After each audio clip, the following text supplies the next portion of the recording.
Quick reference.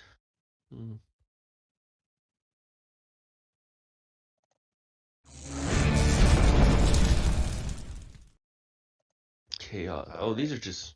Okay. So we are sort of not live, but being recorded now, and this is MechaHack. It's from the mission manual. It's called Search and Rescue, and it's going to be my spin-off on it, and we'll see how it goes. But MechaHack is an awesome game by the Absolute Tabletop group and Matt Click. Definitely go check it out on their website or Drive-Thru RPG. It's not expensive, and it's loads of fun. So we're going to be playing as some giant robots today. Well, everyone else will be pilots for mechas. I will be the game master. My name is Adrian. I go by Lee6113 online groups and stuff, and I'm excited to run this game. It is going to start with character creation, so let's just, I guess, not really character introductions, but if everyone wants to introduce themselves however you want, jump right in. Let's see. Or I can just name you off. Whatever. We did opt to do no cameras today because most of us all just woke up and not everyone's camera's working. So, Right. so we have, I guess you prefer Fox or Michael or Fox. Cool. And then of course we've got the illustrious Pie Guy. Yeah. Pie Guy in the hizzy. And then our music master, which I just hear stuff coming on. Yo. We shall just call him Todd, if that's fine. And then, I'll allow it. It's too early to argue. And then currently going by Scrix, but I think I've seen you by a couple other usernames, which is awesome. The man of many names, Ryan Kivert. Cool. So we'll go by Ryan, like in the game here. But your names will soon change because we have to create call signs and everything. And I'm gonna let you make up your own like mech names, or you can roll on the call sign table, which is pretty cool. But if there's 8 different pilot types that you can choose from. Have you all thought about or got a chance to kind of look at what you were wanting to run as? I should have done that while I had all the time in the night while I was up. No I've problem. I've seen 4 of the types. So there's 4 in each book. So I'm gonna go ahead and read them out, and then we can expand on them as needed. So in book 1, which is the MechaHack, you can choose to build a pilot type, which is a commander, an engineer, a maverick, a quipster, or you can be from the mission manual a bionic, a mercenary, a pariah, or a vet. And they all kind of have different kind of things that they're kind of good at. So a commander obviously is going to be a capable leader. They have a battle tactic where you can choose a nearby ally and give them a immediate move or action. So if you've got like someone who's like the tank of the group or a gunner or something, and you're the commander, you can select them as your battle tactic, and they get to go again essentially. So and then you get to finish your turn after. The engineer is basically really good at repairing armor, and let's see, I am trying to remember if they can do. So you also have your not your core matrices. What are they called? Your reactors. So you're every time you do things that are like special abilities, or if you want to like do the same thing twice, like attack twice, your mech can power up and go into like overdrive, and you roll your reactor die to see if you're able to sustain it. And if you fail to sustain it, then your reactor becomes more volatile and your reactor die size shrinks. So instead of like for an example, if you are going to play as a brawler, which is basically kind of your not your barbarian, kind of like they're just like the tanky guy. Their reactor dies at 8, so if they're gonna like try to attack twice, they roll a d8, and on a 2, I'm gonna play this with kind of hardcore rules. So on a 1 and 2, your reactor die would shrink. So then his die. Oh, sorry, no, he has a reactor die of 6. His damage die is 8. So if he had gotten a 2 on the 6, then it would shrink to a d4. At which point he'd roll that again if he wanted to keep doing it until eventually he breaks down. If that makes sense. So there's a sliding scale of reactor die size, and one of the classes can repair reactor dies, and I think it's the engineer. No, it's one of the chassis, I think. Oh, okay. Yeah. Sorry, I did not do my touch-up reading either. But anyway, so you've got commander, you've got engineer, you've got the maverick, which is like the ace pilot combat. You can reckless attack with the maverick, which is the same thing as sorry, no, it's not the same thing as D&D. It's where you can sacrifice your own armor to give yourself extra damage to them. So it's like, I guess you're punching so hard that you're inflicting armor into them or something. The Quipster is going to be able to give advantage, so they're almost kind of more like the Bard class almost. So you can inspire your ally and they'll have the advantage mechanic. Now, one thing to Kind note... of like Quill with his quips. I'm trying to think of who Quill is because I don't think you watch High Guardians of the Galaxy. Oh, okay. Star-Lord. Star-Lord. Yeah, that exactly. One thing with the mechanics for this game is it's inverted dice. So when you're rolling d20s, low is good and high is bad. So for this one, I rolled 2d20 and the roll 20. 4 means you'd be most likely having a success. 19 is almost a critical failure. So something to keep in mind. So those are the first 4. Then the other ones from the other book is a bionic. They're more machine than man. So if their reactor die goes down, like I explained, they can actually sacrifice armor to patch up their own neat mech. The mercenary, they get just extra gear basically. They're freelance guns for hires, soldiers of fortune, stuff like that. And they're armed to the teeth to get extra stuff to add on to their mecha. And then pariahs are almost like semi-alien. They've got asymmetrical minds, so they're basically gender fluid, I think. And then they have strange empathy, which means you can roll presence instead of mobility to avoid damage. So they've got this otherworldly aura around them. And then finally you've got the vet, and I love their special ability. It's called They're Too Old for This Shit, and your reactor die only downgrades on the roll of a 1, even under the hardcore rules. So those are the 4 pilot types. I will type them out in the Discord if that's easier. So. And if anybody's wondering, they start the ones in the MechaHack start on page 11, and the ones in the second one, the mission, start on 74. Jeez. No wonder I couldn't find it. Right? Thank you. No problem. And it's actually slide number 76. So, and I've made my selection, so I'm gonna be a pariah. Awesome. I was thinking about it because I already have written down in my pronouns him, her. So I don't know. Sure, you can both be. The pilot type is not as important as your mecha chassis. If I'm saying that right, I actually don't even know. Chassis. Okay, there you go.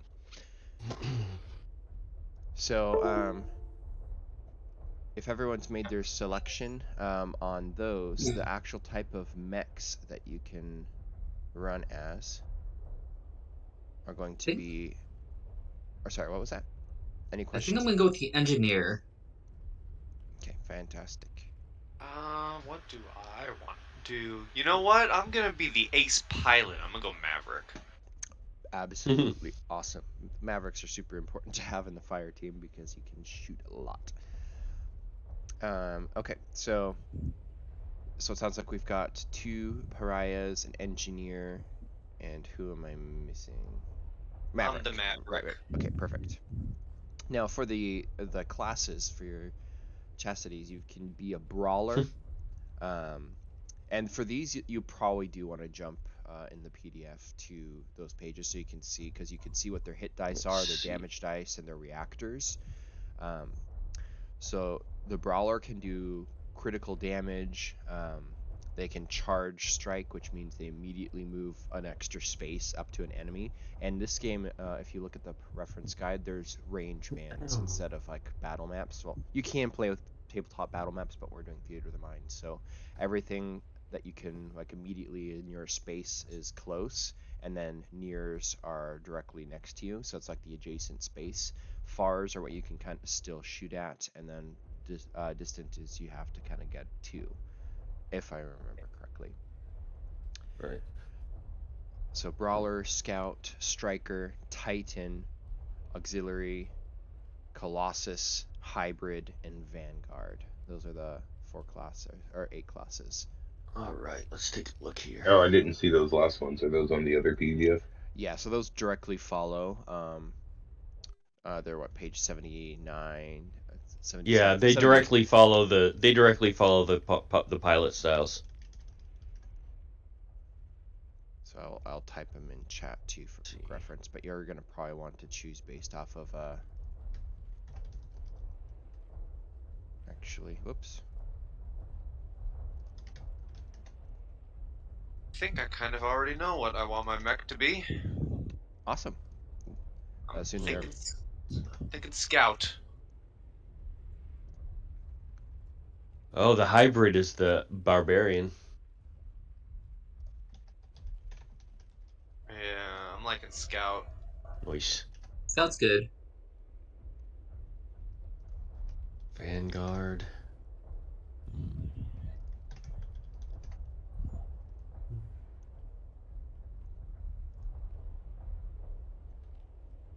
So yeah, so the Scout has the cloaking field ability.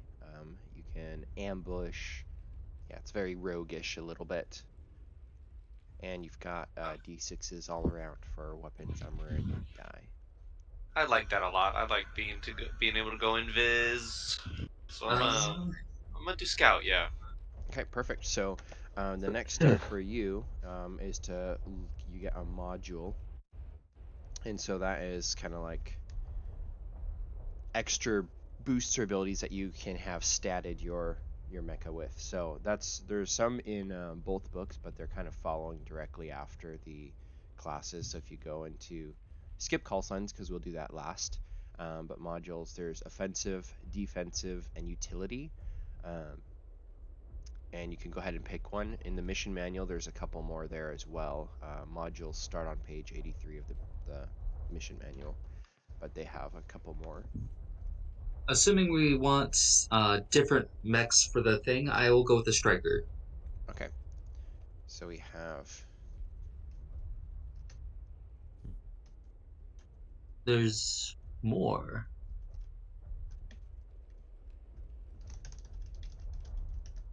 What are the other 4 here? Vanguard, Hybrid, Colossus, Auxiliary. Yeah, I'm thinking about going Colossus.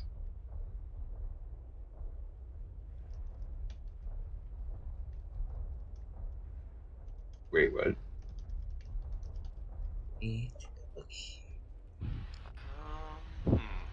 Ryan, what was yours again? You're gonna go Pariah. I hadn't. My pilot style was Pariah. I'm just still deciding. Sure. Okay. Okay. Just. So many choices. I think what I really want to do is make a quick reference handout, kind of like this other one, but just for like the classes and pilots and character creation. I think that would be really good add-on. So we got a Scout, we got a Striker. I think I'm gonna take jump jets for my module. Awesome.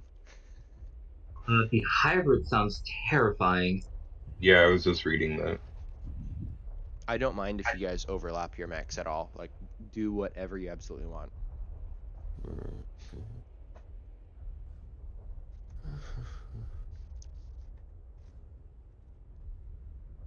Okay. And for simplicity, I'm gonna say your equipment should just be like the starting ones. I think they have that listed on there. You know what? I think I'm gonna go with the hybrid. Monster. Yeah, go with the whole pariah theme. Like you're built Being into the the mech engineer with a almost. striker, being able to help fix your guys' reactors with it sounds useful. Yeah, that's cool. Let's see now. Makes sense for the engineer.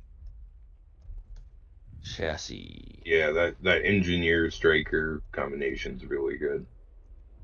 Oh, are you gonna change to engineer striker Me, That's no. mine. for Fox? Yeah, that's mine. Okay, so you're striker. Awesome.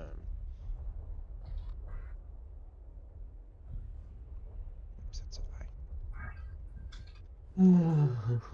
And Okay. I'm changing my pilot type. I think maybe yeah, go ahead. Whatever you want. I'm still considering because I'm starting to think that might be a really good combination with Colossus. Oh, if you do the vet Colossus, because the Colossus, you use your action enter garrison mode, and that means you roll Mr. your Carathan. Right. And then you yeah. also get that kinetic reactor. If you roll the maximum result on a reactor die, Mhm. you can choose to roll your damage die and deal that damage to a closer near enemy. Yeah, and then because like the vet also is gonna save a lot of reactor failures because Mm. I'm gonna again ones or twos is when your reactor fails in this one, so that will oh, did that. And I have a question. If I take the shoulder hard point, would I be able to shoulder mount my beam cannon so I can always hold my great axe? Yeah, I believe so. Let me just Sweet. double check. So you're looking at modules, right? So Yeah. and what was the first one called? Shoulder hard Uh, point utility. yeah, shoulder. You Yeah. can mount a ranged weapon on your shoulder that doesn't require hand. Yeah, so that gives you a third access point basically.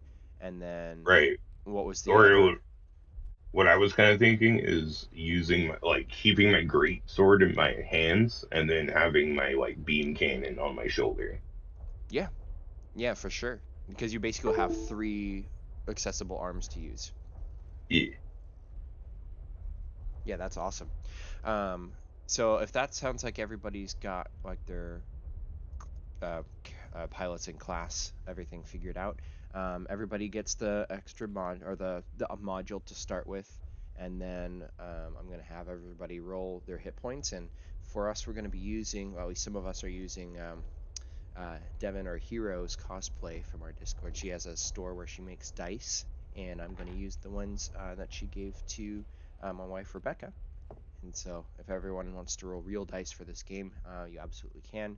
We do have the Roll20, which is just going to be kind of like a splash page for the stream to show something, but you can roll on there if you want. But everybody should be able to roll a hit die, and that's on your class page will say how much to add to that and everything.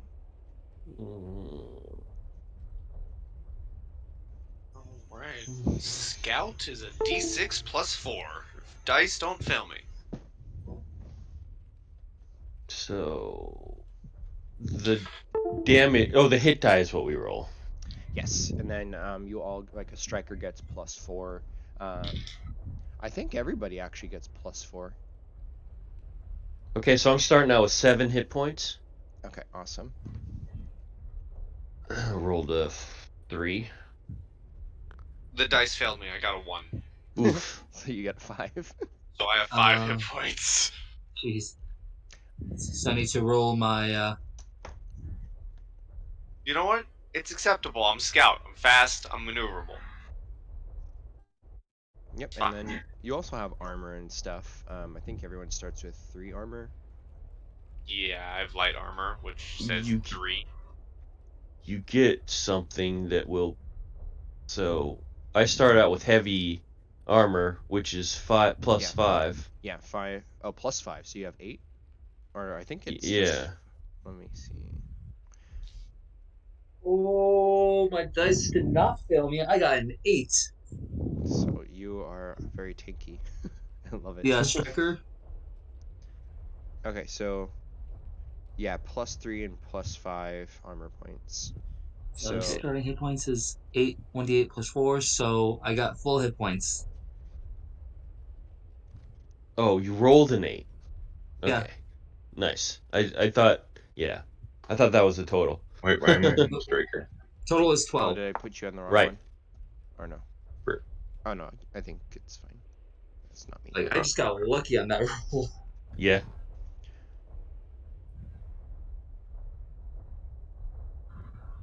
Okay. Sweet. So for armor points, it doesn't say anything about starting amount, so I'm going to say it just goes with the level of armor that you have. So 3 for light, 5 for medium, or for heavy. Oh, okay. So then we're gonna go just 5 then. All right. So 5 AP. And that would make sense. You know, one thing we totally haven't rolled yet is the stats. Whoops. So everybody gets to roll for their attributes. So there's 4 main attributes: power, mobility, system, and presence. So in order to roll this, you're gonna roll 3d6, and then if you roll above, is it 18? 15. Above 15, yeah, you can't roll over 18. So if you roll Right. 15, then you do 2d6 for the next one. Plus 2. Yes, plus 2. All right, here goes. Do we have to roll them in order, or can we generate a pool? You can assign them as you wish. Sweet.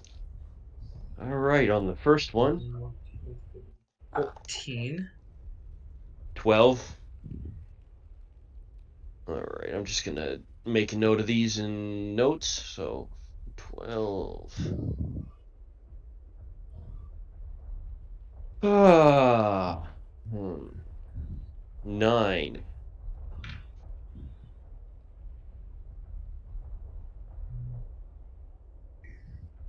9.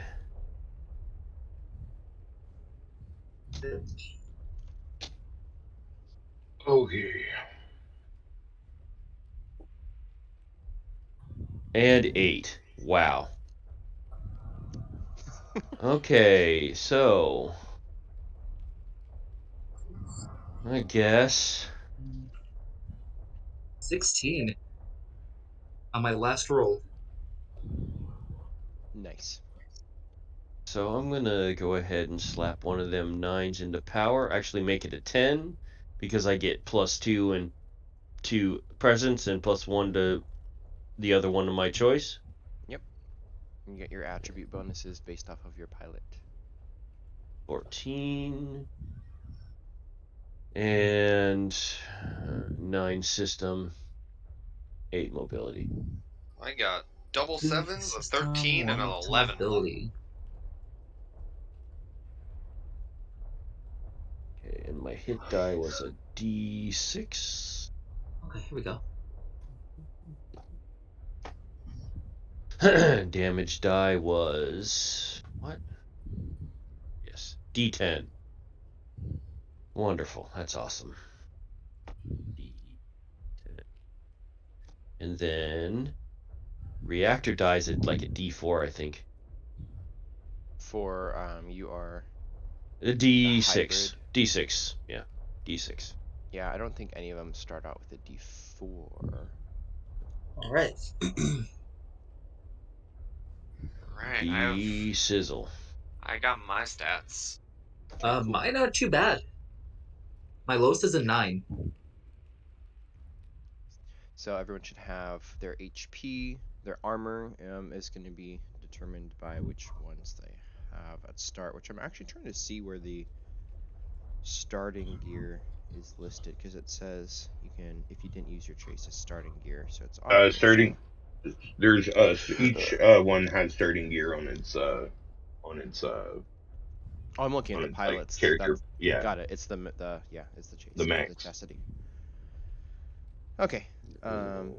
Starting equipment. Great axe. See here. Where am I gonna record these. There's a thing for equipment. Yeah, I just looking for it. Equipment. There we go. So, is there any place to record the bonuses and stuff, or probably just write it on there? Yeah, I Right. think probably just So- writing it's gonna be the easiest. Fair. All right. So let's see. Comlink. We all just assume everybody has comm links so you can talk to each other. Right. Comlink. Great It's a axe. shield, so the one that frees up your hand might not be a bad one to have. Heavy melee weapon.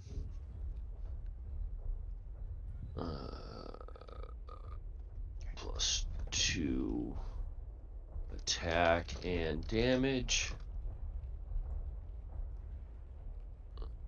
Heavy cannon or beam cannon.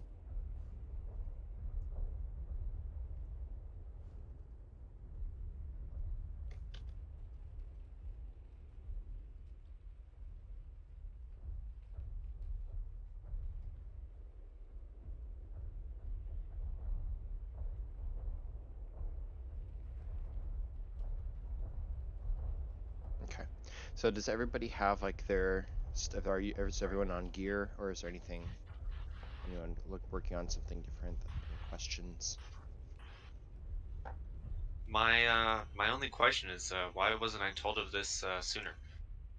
This game? Yes. I've been talking about this game since like a long time ago. Why didn't I Yeah. start paying attention?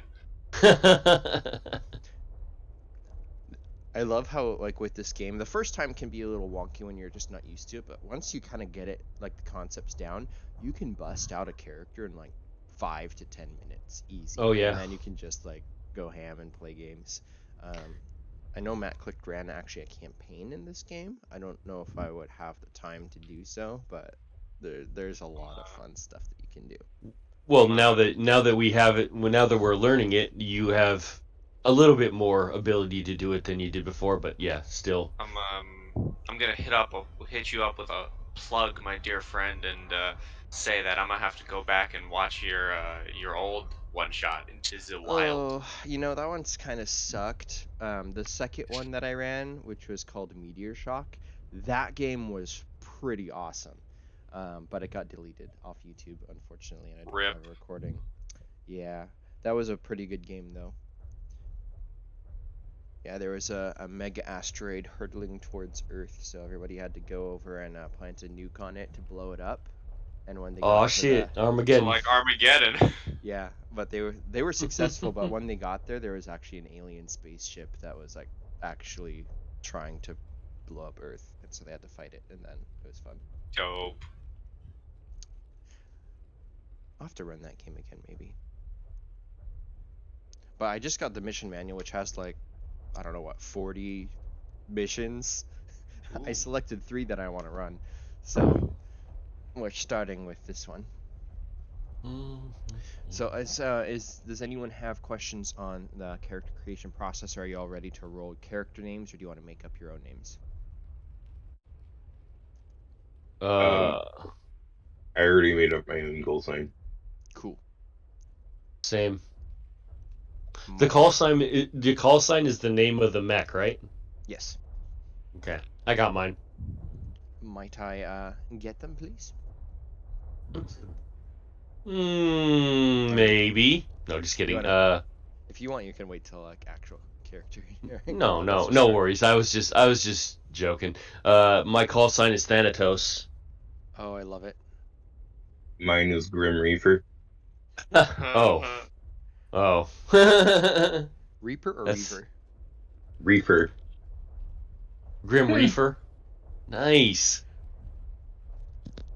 I'm And gonna just roll for mine. dude, the tables are pretty awesome. There's 2 of them now too. So if you want to roll call signs, page 82 on the first. Oh, sorry, the second. That's for the mission manual, and then alternatively, there's also the one from page 20 on MechaHack. Yeah, there was some pretty cool ones. Yeah, totally up to you if you want to make it up or roll for it. Let's see here.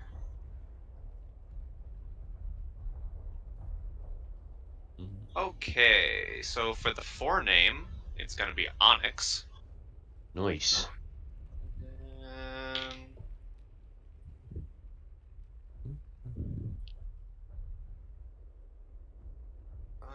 let's see.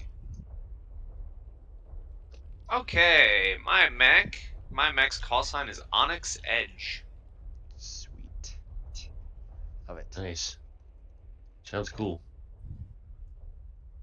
I think we're gonna go with Voodoo Viper for mine. Voodoo Right. Viper. Okay. Is everybody ready then to start playing, or is anyone finishing touch-ups on the character sheet? I need to get a module, and I need to finish copying over my pilot abilities so I have them on hand. So once. Sure. I also need to pick a module here. All right. Any questions on them? The only question I have is on foot skills. I'm not really gonna use the on foots for this Sweet. game. Yeah. So that's Oh, actually you not can something I've choose really to- looked over a whole lot. Right. So you're gonna be in your mechs the whole time, unless you want to get out, Right. at which point I will. Armor points. How were we doing that? So armor points are selective damage reduction. So you will, let's see, you are playing a Colossus, right? Yeah. Let me go to Colossus. I have heavy armor. I know that gives me like a +5, but like Yeah. on what? So they're gonna be 5. So I don't see anywhere it Okay. says you start with anything specifically. I was thinking you start with 3, but that's because it's if you have light armor, it's 3. So heavy is going to be 5. If you elect to like get a shield or something, I think that's an extra +2. But the way it works is if I hit you for 5 damage, you can soak 5 damage with armor points and take nothing if you want. However, some abilities allow you to soak your own armor to empower like attacks and reactors and stuff like that. So if Right. you don't want to use the 5 armor, you don't have to. If you're running on 5 hit points like Onyx Edge, you might want to do that. But repairing is... who's got the repairing ability? Was that That would be me, and you I believe. Yeah, you are the striker, so you can use an action to help a close mecha, and their reactor die improves by 1 step, and you roll your reactor die. So that's a way to keep people up. For armor, there's a way to heal up armor, but I think that's actually starting equipment. I think that is consumable nano things, I think. What is it? A boost kit. I'm debating between the retractable shield or the upgraded reactor. There's one that also is like a particle shield or something where you're able to Mhm. make cover for like up to 2 mechs or something. I think that one's really good too. I figured if my ability is I have to roll my reactor core to repair your guys' Right. electric core, Yeah. might not hurt. Can you imagine just a fleet of strikers all going on a mission together? They're constantly like just have like joint plug from one mech to the other, and they're constantly just boosting each other's. Like So we're you have going to cut the power cables. They're literally connecting all of them in their hive mind. with the reactor boost. Cool. You know what? Exothermic plating sounds good. Oh, that's a fun one. What does that do? If they attack me, I can hit them back. It's like So your mech is partially charged, so that like zaps or like has like razor wire so all over it. So something like that, to where if you get attacked with melee, they also have to take damage. have to no roll Yeah. except for the reactor die. Yeah, it's pretty cool. Yeah, I thought it was Oh cool. man, that would be horrible with Colossus because like if I roll my reactor die, I could do damage to them. That would be like, oh, if I You attacked me, therefore you take damage. Oh, if I have to roll my reactor die, you might just take damage. I think when in the first game that I ran, Eric played a Titan, which was kind of, I think, a little similar to the Colossus in concept. I'd have to go back and like double check everything, but he had the exothermic plating, and the T-Rex kept getting zapped when it was trying to eat him. My reactor die is now a D10. Alrighty.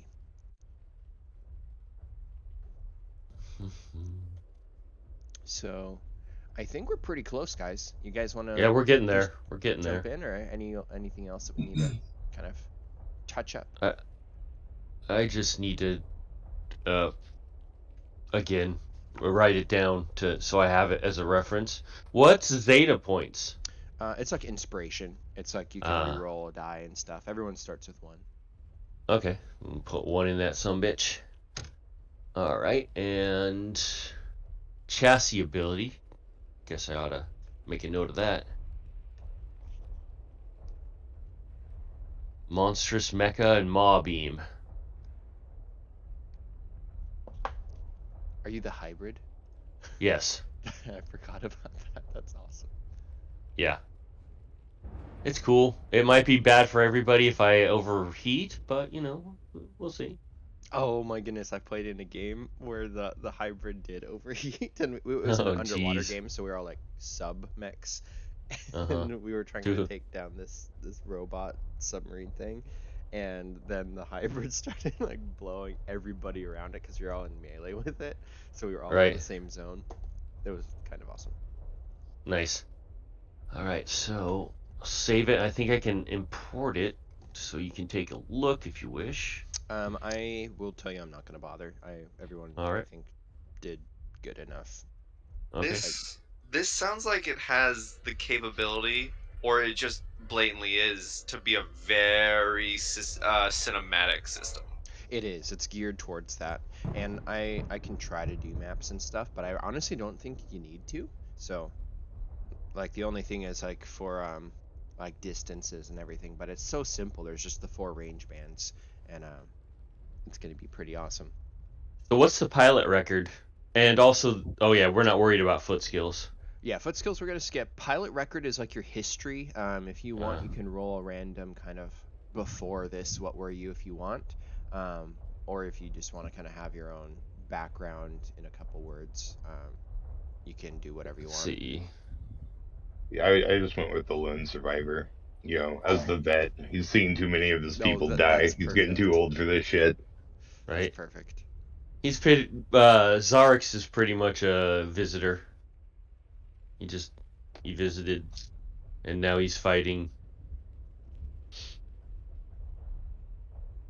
Fantastic. So, I guess let us begin. So you are all pilots who have different varying levels of experience being in piloting the mechas and everything. You're all in a system called Lodestar Alpha, which years and years ago humans had to vacate Earth and kind of move through space and via different colony ships exiting the solar system and going to different areas. And they found refuge in Lodestar Alpha, and they were able to set up new colonies and new cities. There are 3 factions in this. Canonically, there's the Terran Collective, which are kind of rebels almost, who've now at this point decided that the Neo Dominion, which is the overarching like government, is just gotten corrupt and needs to be, free. Everyone needs to be freed from them. And so you have the Terran Collective and the Neo Dominion as kind of these 2 factions, which are the rebels growing in kind of size and popularity, but everything dominantly still controlled by the Neo Dominion. It's not so much 100% like the Empire from Star Wars, but they're the ones that are in charge versus the Terran Collective are these freedom fighters. But then you also have recently monstrosities, which people are referring to as the Void Maw, which range in all kinds of size, but people who've encountered them don't usually live to tell the tale. There's been ships that are destroyed by these monstrous creatures just kind of roaming through space. They have these almost like hyperspace tunnels, Virilian tunnels, that they can come through and suddenly attack, which has been increasingly difficult for everybody. So despite their kind of smaller war between the Terran Corrective and Neo Dominion, now people are realizing that they have this new threat of the Void Maw.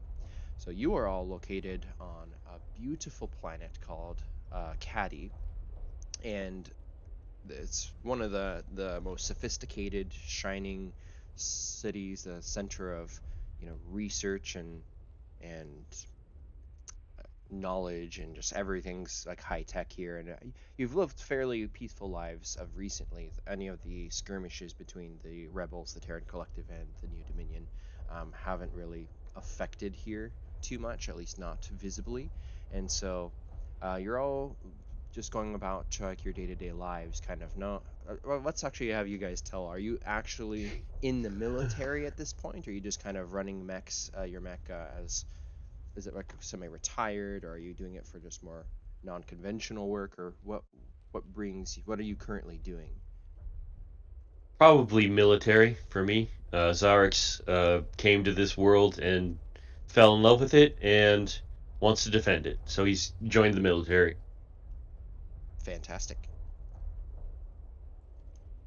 How about for Onyx Edge? I don't have a name for his actual pilot yet, but I will say that he probably same thing, military. Being the dope scout that he is, doing scouting missions and stuff. Awesome.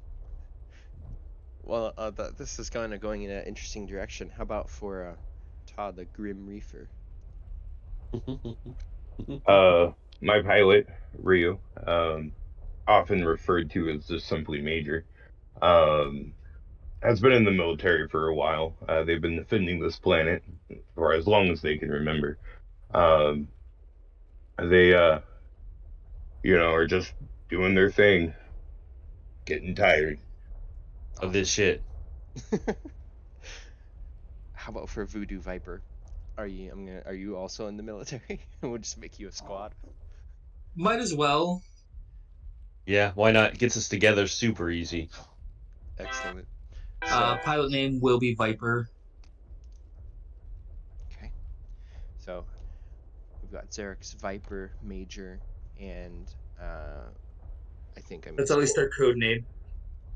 Yeah, so you're all been stationed here on Caddy for a while now. It's been, again, peaceful, so it's not been a difficult assignment.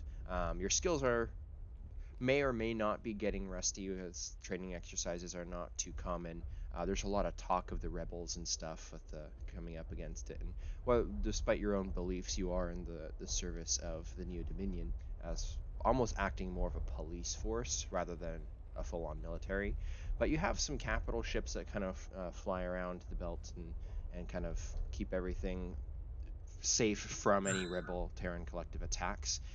But on one fateful day, a Virilian tunnel opens up, this purple expanse of vortex just opening up above the city, and you can see the enormous claws of the most monstrous titan you've ever seen, a huge kaiju pulling itself out. It's probably almost as big as the city itself. And as it kind of pulls itself forwards, the spaceships guarding the city all move over to immediately engage, and you witness from the ground these brilliant flashes of explosives, the kaiju blowing up ships with its maw attacks, and then multiple smaller of these monsters coming out of the tunnel behind it, and they all come screaming down towards the city, and everything goes into utter chaos. Alarm bells sound in your squad barracks as you are off duty, but probably all racing to the hangar bay regardless. And I would like to know, as you run into the openings and you see all these mechs lined up, some spaces are open in the hangar from ones that have already deployed, and then there's your four bots or mechas. What do you all see as you run up towards your mecha? If you'd like to describe what they look like. Oh. Well, Thanatos is a jet black mecha. It's been painted jet black, red glowing eyes. Huh. For what it looks like, I guess. It's kind of. I mean, I kind of need a little bit of time to think about like Sure. what he might look like because I just now met him essentially. Yeah, So that's fair. he's jet black and stuff. So start with that. Sure. I have a pretty solid idea of what Onyx looks like, so I'll go next. Standing there is a very sleek and slender mech, and kind of to the opposite of its name, it's actually a nice, like, shining silver, That's and cool. it's it's a very, if you could call a mech beautiful, it's very beautiful. It's nice, shining. It's got kind of like one of those like arm holsters for its dagger, Mm-hmm. and it's a very just. It's the it's you Google slick and this mech comes up, I Nice. love it. and that's Onyx Edge. So for ease of description, I'm just gonna go with the picture that is of the hybrid. It's gonna look like that because that Okay. looks really cool, and it's Awesome. jet black and red eyes. Now, with the hybrid, does it have any like actual like fibers on it as opposed to just being all metal and structure? So the joints of it and the backbone you see there are all interspersed with tissue. When he extends his arm, the tissue kind of extends out with it and stuff like that. And yeah. That's fantastic. Mm. Oh, and one more thing for Onyx, I like to imagine that the mechs have cockpits, right, for the pilots, right? Yes. I like to imagine that the cockpit of Onyx is kind of like a rough, like not rough, but like a almost triangle diamond shape that kind of opens up to allow me to enter. Beautiful. Small slot on the back for me that fits me, and then the three holes in the front of the that Chest those plate. are the yeah those are the holes that are covered with like glass that's not just regular glass, and I can see out of them and do stuff. Fantastic.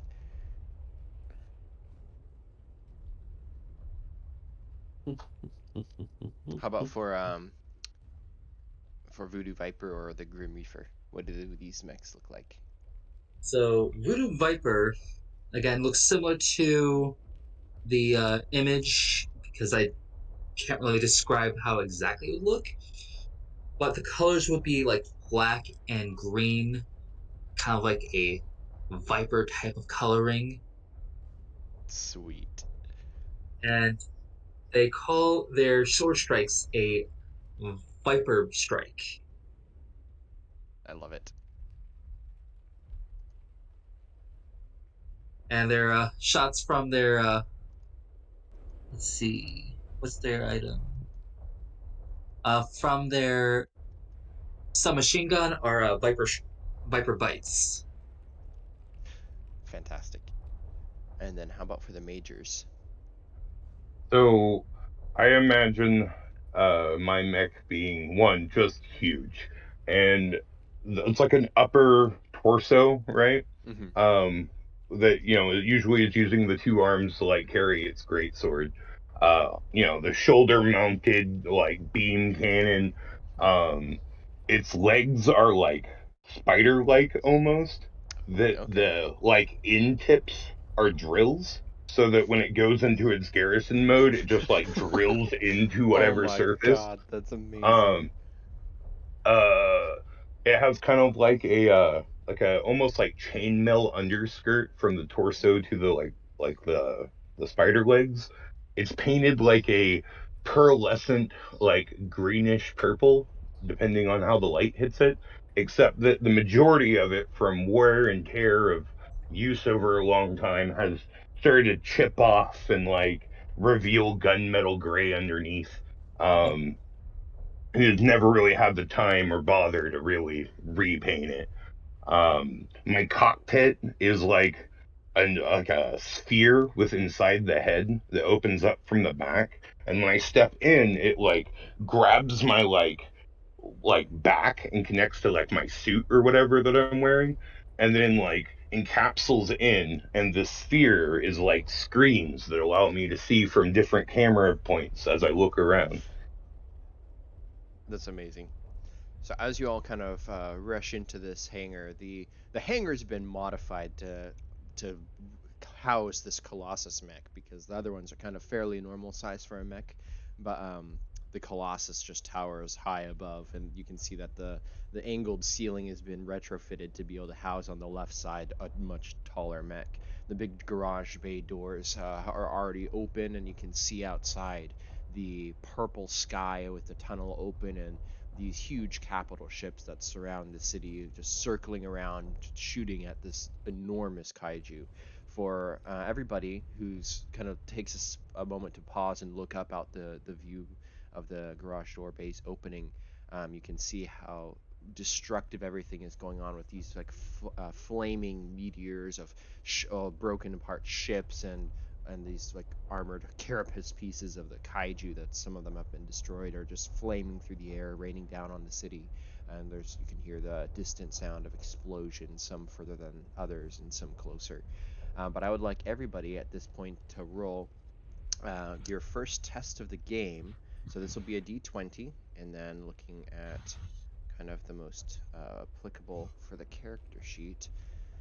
This is going to be, I think, just a presence check, as this is kind of more about you as a pilot seeing probably the biggest display of destructive power you have ever seen, with potentially the exception of our vet.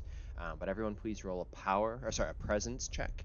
So 1d20, and then you want to roll underneath what your presence score is. I got an 8. My presence is 9. Okay. I got a 6. My presence is a 14. Oh boy. And I will be right back. Sure. Oh wow. Wow. Wow. I got a 6. My presence is 7. Perfect. I rolled 2 7s for stats. Okay, so I rolled a 16 and my presence is 14. Okay. So I'm the only one that failed.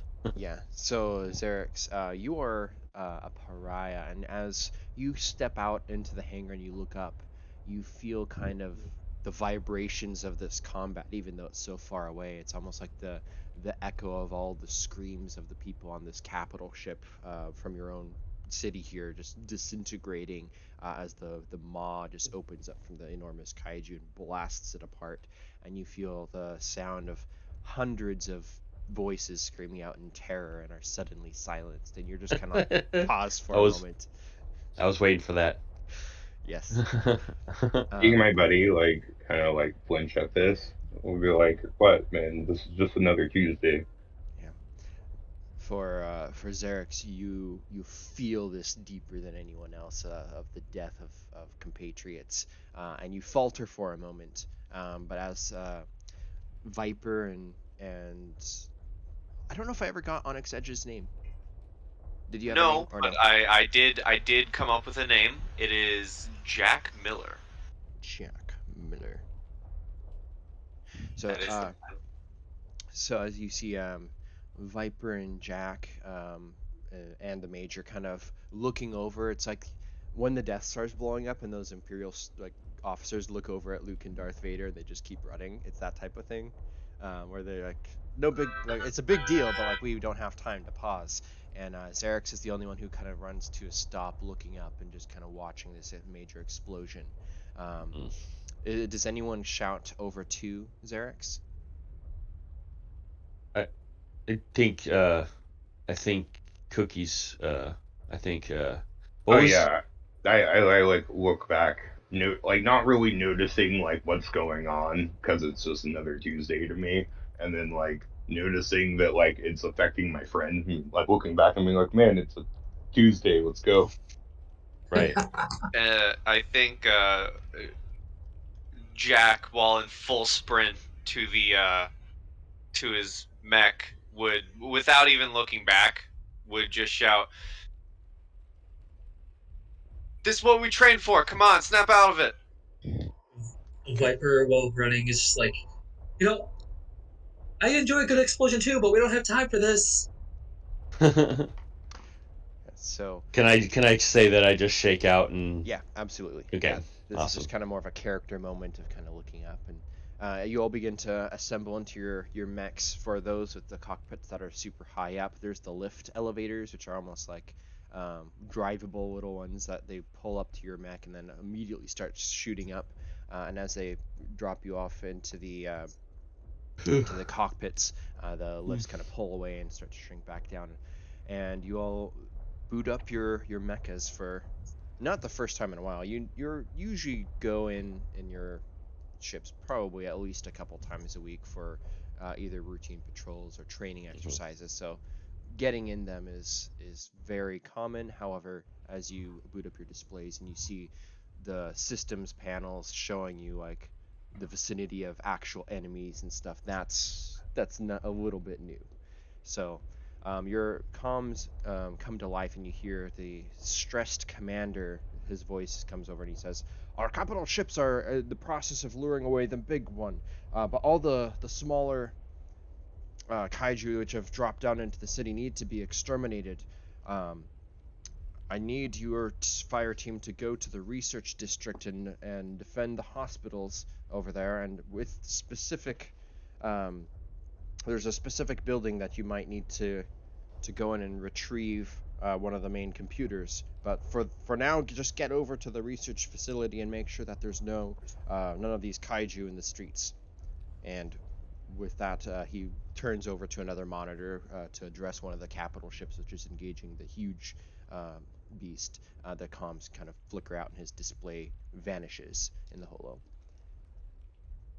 And with that, looking out through the hangar doors, you can see that there's these fiery embers of falling debris, and some of them are not on fire. Some of these are actually little Titan kaiju spawnlings, essentially, like hurtling Mhm. down into the city. And some of them, bigger than the others, are knocking down buildings and storming through the parks and the plazas, and your beautiful city of Cady is being demolished before your very eyes. What would you all like to do? Follow orders. Get to the engagement area. Yeah, I think over the comms I just say, "You heard the man. We got a job to do," and I will, before we set off, I will unsheath my large knife from the holster Okay. and kind of flip it backwards in the mecha hand. Okay. So as you kind of storm free your mechs coming to full power as you kind of launch yourselves out of the hangar bay and into the streets, all of the hover vehicles and all of the people on the streets have already cleared the area with this big alarm sounding above the city and the battle, of course. And so you've Mm. got free and clear access. You don't have to worry about like turn signals or moving vehicles or anything. It's the whole Mm. city is yours for the taking, essentially, and you're able to start moving. And I would like everybody to roll mobility checks in order, as you can see, the research facility center, the district where the research centers are and everything, where you've got a VIP objective. That's a little bit further Okay. through the city, so mobility checks for everybody, please. I matched. 9 of Match, I think, is 14. a pass. 6 of 9. I got a 6 under a 15. Dang. So for tests, I'm pretty sure testing is pass if you roll. Nice. If you roll if you roll equal to or over that attribute, you fail actually. So Yeah, I fail. uh-oh. So I think this is probably um, leftovers from kind of the ring or the constant ringing in your ears as you being a pariah. You're sensitive to all this death and destruction going on around, and you can sense actually that there's a huge amount of destruction happening, but it's off your course as you're running alongside your allies on your left side, headed over towards one of the main parks. You can sense that there's a lot of death going on over there, and what do you do? Are you pulled away? Do you want to go over and check out the park, or do you see the rest of your team still sprinting forwards unaware? Let's see. What can I roll to decide that? Maybe I'll just If you roll. Yeah, if you Go want, so ahead. presence would be kind of like your human abilities and stuff. So if you want to roll that to try to see if you have the presence of All right. mind to do something. So 14 over 10. Or no, I rolled a 10 Okay. over 14. Okay, so tell me, you're successful, but does that mean that you're successful in following orders, or are you calling for your team to go help here first? Because there's Yeah, I'm gonna say that he uses his presence of mind to realize that he's got to follow the orders that he's been given. Okay, so you just look over to the left as you kind of run past this cross street, and sure enough, as you pass the intersection, you can see fire of the trees of like one of the plazas where one of the parks that probably in your off time you guys would spend cycling or just walking, Hmm picnics, like all this normal daily life stuff that people do. It's on fire, and you can see the armored carapace of a kaiju kind of like twisting around with claws, like raking the ground, Is it splashing is through it pools. out of reach for a shot? I will say it's far. It's not like because of the buildings and everything. You're actually closer than distance. So yeah, so we'll say it's far. If you have a range of near or far. Yeah. The range. Yeah, I forgot. That's So one thing I forgot to do. Let's see. let me see on equipment. You have a heavy or light melee? I everything's heavy. Okay. My beam cannon, my great axe, and my armor. So Uh, probably, I'm not gonna shoot over there. That was just a. mhm. I can't even see where the range spans is from here. I think it's probably explained in a different area. Okay, so if you're not going to shoot, then you can just kind of see it. But this is one of the smaller ones. So if you imagine above the city, there's a spaceship-sized kaiju, like a huge beast, like spinning around, dogfighting with these other capital ships, and you have all the starfighters and stuff blasting away at the smaller ones as they're kind of coming, raining down over the city, and then the ones that escape past the safety net of the sky, you can see all the mediums and small kaijus kind of dropping down into the city, and here and there one of the larger ones lands down into it. But for the most part, the ones that you're beginning to see are just smaller ones, which are about your size, or some are even a little smaller.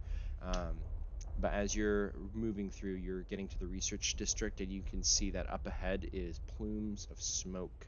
Um, in the center of the roadway, you can see a collapsed tower, and you're going to have to go left or right. And I'm going to roll on the dice to see which one's which. Mm.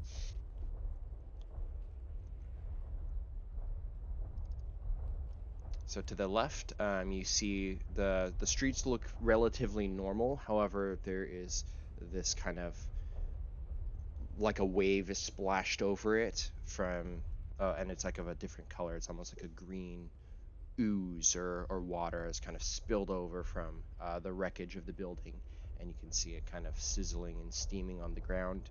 To the right looks to be like an open passageway, where it would skirt around. It would just take longer to get around to the research center.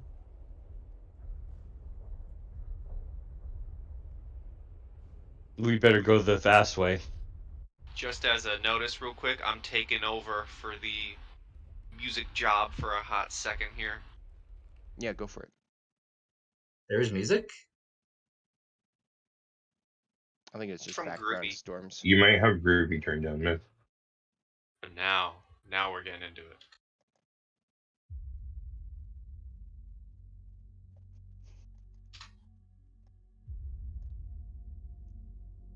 Nice. I already like the direction this is going.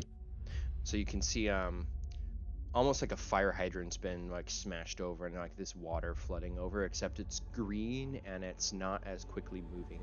It's almost like an ooze. But it seems to span over the whole street, and it's a couple feet deep, which is not too bad for like the mechs. You can just kind of move through it, or what do you do? Probably fly through over it. Okay. Like, I feel like I would want to avoid that. yeah, same. Okay. Do you have any modules that allow for flight? Oh. No. Guess not. So you can try to spring around it or climb. That would be a power check or mobility check, your choice, depending on how you want to do. If you want to just take a huge power jump over it, or if you want to try to just skirt around it on the building face, it'd be mobility. Power so jump. Voodoo Viper goes several steps back, and then just does a running jump over it with a 6 on power of 6 out of 16. Okay. So Jeez. Voodoo So I Viper- failed my power. Oh no. Oh no. I rolled a 13. My power is a 15. Okay. So 16 and 10. So for Thanatos, you jump over, you clear about half of the pool, and you kind of slide into the ooze a little bit, and you can see immediately on the essential display where your foot is. There's kind of a red flashing, and you can see this acidic kaiju blood is kind of burning away at your armor plating. Or if you want, you can just take the actual damage, but it's only 1 point based off of the die roll. So if you Okay, just take the point of damage. Okay, so it kind of like hit point. Okay, so and then you just continue to like move directly through it with another powerful jump. You kind of land over to the other side, and as soon as you do, you can see the source of this acidic blood. One of the larger kaiju is laying dead across the street, its throat just blown completely open, and just this green liquid dripping and oozing through the streets. Did everybody else pass the... I got a 6 out of 16. Okay, so Viper is able to jump over and kind of skid to a stop next to Thanatos. What about Onyx Edge and Grim Reaper? Well, let's have some fun, right? Let's have some fun. As they're all jumping over, I'm just gonna with a push of my little like buttons, I'm just gonna activate my jump jets. Awesome. So, Onyx Edge, your sleek, silvery mech just kind of crouches down, and I need you to roll your reactor die, please. Yes, we were having fun. Yeah, rolling shit. 4. The thrusters launch you forwards, and you just kind of like sail above this buildings for a moment. Looking down, you can see this corpse, probably the size of one of the skyscraper buildings, just kind of curled up and kind of blocking. The reason the original building had fallen down is because this kaiju had smashed into it. And then you kind of settle down besides your allies and kind of look over at it. And then last was for the Major. Yeah. So I rolled a 13 on like my power, which is 15. Okay. If it's okay with you, I would like essentially like when I like come up to this, I just kind of like sigh and then like I use my like spider like drill legs to just like climb on the wall, semi drilling in with each step. Yep.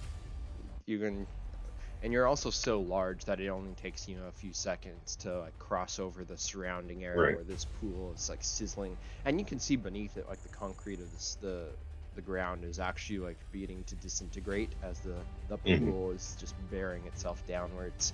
But as you all kind of get to the other side of this pool, the research facility is just around the corner. But I need you all to roll another systems check, actually, as you have your mech scanners and everything. All right.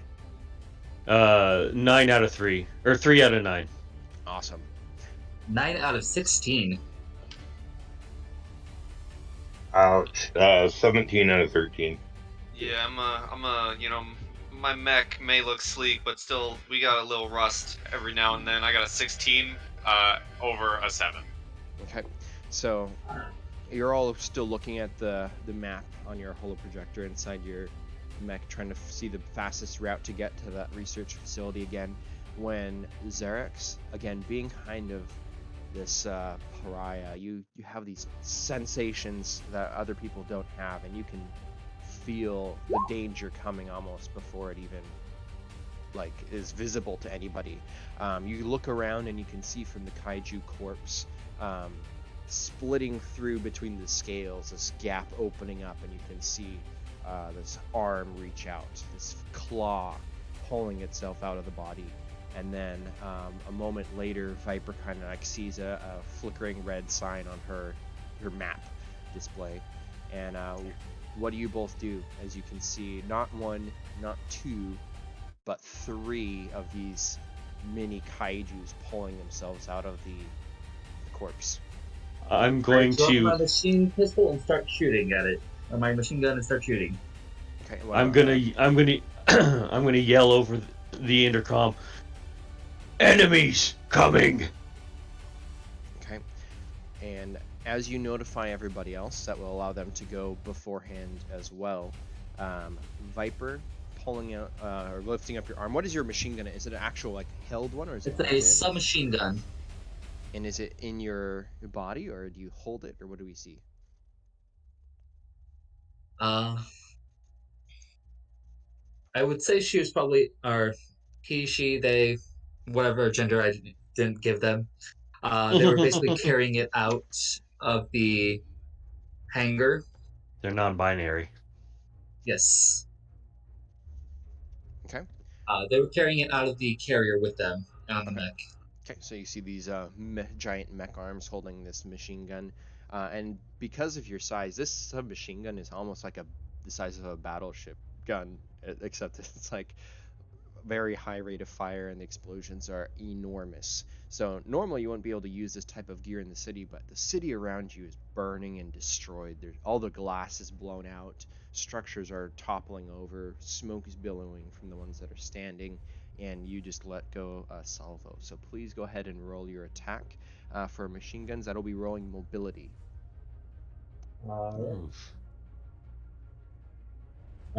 10 out of 14. Okay. So that is going to be a hit, and then for that you just roll your damage die. Damage die is a d8. So let me grab the die. And it's plus whatever your weapon situation is, I think. 5 Okay. So on the die. I don't know what the extra damage would be, if any. It's gonna be next to the equipment. It should. So we'll call this number 1 as your machine gun goes dun dun dun dun dun dun, dun and all these empty casings just ricocheting off of the side of the building, just the sound of metal, and the explosions of where the impacts are like riddling the hide of this dead kaiju, and then one of them gets hit in the arm, and you actually take off one of its arms. The little kaiju, which is probably about half your size, roars back at you, now missing an appendage, but it is still up. So, question: Did I warning everybody, can I now, like, You can after I still- warned? Yep. I I was actually Well, I'm looking gonna- to see if anyone did warn. You both would still won basic initiative by seeing it, but the others would have had to wait if you didn't tell them. So. a good So, foresight. yeah, so I'm gonna whip out my beam cannon then. And that's a mobility? For beam cannon, is that your special? No, that's a maw cannon. I'm just using my regular ass beam okay. cannon. Yep. So that was just going to be a normal attack then. So for that, it would be the what's it called? It's the mobility. All right. Beam cannon? I thought beam cannon was power.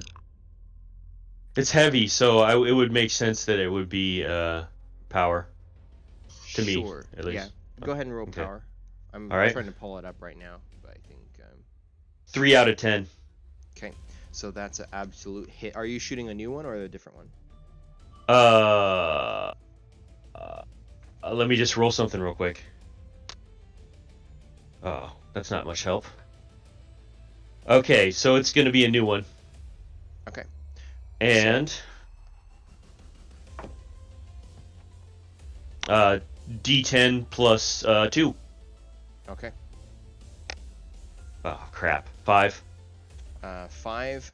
The beam cannon disintegrates the whole face of this kaiju spawnling and it retreats back inside the carapace of the dead one to try to withstand the blast.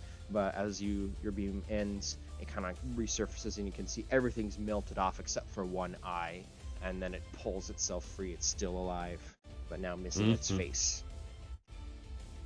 That's going to go down to Jack Miller in Onyx Edge. You're looking for the directions to the research facility, the next route to take when you hear enemies incoming from your ally, and you look over and you can see the carapace opening up in sections and these little almost bug-like versions of kaiju pulling themselves out. What do you do?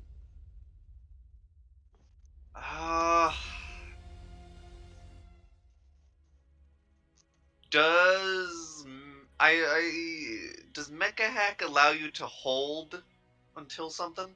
Sure, you can hold if you want. I would like to hold until big fella Spider-Man goes in. Sure. So yeah, and you I'm can. essentially I want him to be the front line, and then I'm going to essentially be his shadow. And when he goes in to hit something, I'm doing like the classic like movie thing. I dart out from behind him and like kind of do a secondary attack as he attacks. Okay, so you want to kind of mop up after. Yeah. So Yeah. you in MechaHack, you can decide what order you all want to go in. Sometimes for simplicity, I just go down the line, but it's usually you and then them and then you again, depending on who's seen them, or like if they roll initiative, that's going to be I think systems. But right now, because you were notified, you all get to go before these. So if you want to have the major go first, go for it. Yeah, that's what I'm wanting. Nice. I'm glad I took that time. Okay, how far are we from the kaijus? Are we like... You are close to them. Okay. You just jumped over the pile of acid, and the body is directly there to your right, and they Alright. are. I guess they're considered near. Alright, well, I'm gonna step up just a little bit, and then I'm gonna like garrison down, like my like drill arms just drill into the ground, and I fasten in and essentially become a turret. Okay. And then like I imagine like the scope on my like shoulder mounted beam cannon like slides up and then like goes over and slides in front of the face. And then I'm gonna roll for a beam cannon. Oh my god. 19. Okay. For your buckling down in your mode, is that also your reactor ability? It might be. Let me double check. Okay. Mr. Garrison. If you okay, what is he? That's all I can think about. Yeah. Okay. So When my you- reactor. Is your beam cannon, is that the offensive module chest beam or no? No, shoulder hardpoint. What about for Thanatos? 'Cause I'm trying to find exactly the weapon you're beam. using. It was in my equipment. Is that just Where I found it, it doesn't say anything but +2 to attack and damage. Okay, so yeah, so that's basically heavy weapons. They're harder to hit with, but they do more damage. So because we're going backwards on the D20, a +2 on an attack is like a -2 for D&D versus damage is still Oh. just. I was trying to think of, because I know there's a Oh, chest it's like power attack. exactly, yes, it's a -2 Oh. +2 for heavy weapons. Oh. Okay. So So then I still rolled so it would have been a 5 instead of a. yeah, So but I'm gonna give you the extra damage for that one, which almost killed the thing. Like you disintegrated its face, its chest, and then it like retreated back and barely was like alive. I actually added that in before, Oh, you so did? it was a 5 with that. Oh, okay. Yep. All right. So same story, but I was trying to look this up the whole time. So Fair. for the Grim Reaper, as you buckle down, I and love roll your that. reactor die. I love that name. I rolled a 2. Okay, so your reactor die powers up, and as the drills kind of like stake itself down, and you kind of hunker down into this like stable turret, your reactor overcharges a little bit, and it will go down one section. No, I'm a vet. It does not, because you're a vet. You knew this was coming, and you've done the modifications to your mech. You know that this can sometimes strain the reactor, and you've overbuilt it. It is not downgraded. Awesome. And then you rolled 19 to hit, I think. Yeah. So the beam just goes and just like sheds all the scales off of the body of where these things, and you almost rake the whole section.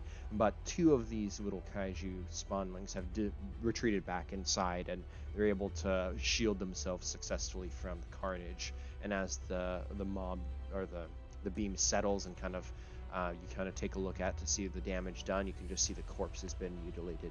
And at that point, unless I will point out, anybody who wants to do the same action twice on their turn, you can roll reactor die and do that. Just so y'all know, you can Interesting. you can attempt again, but otherwise it will go. Oh, to, man. Okay, you know what? Let's do this. I'll roll another reactor die real quick. Okay. I got a 5. Okay. I got a 6. Okay. So you're both fine. So as it pauses. No. Check the die. I have kinetic reactor. I just rolled a 6. Oh, because you stepped in close. Yeah.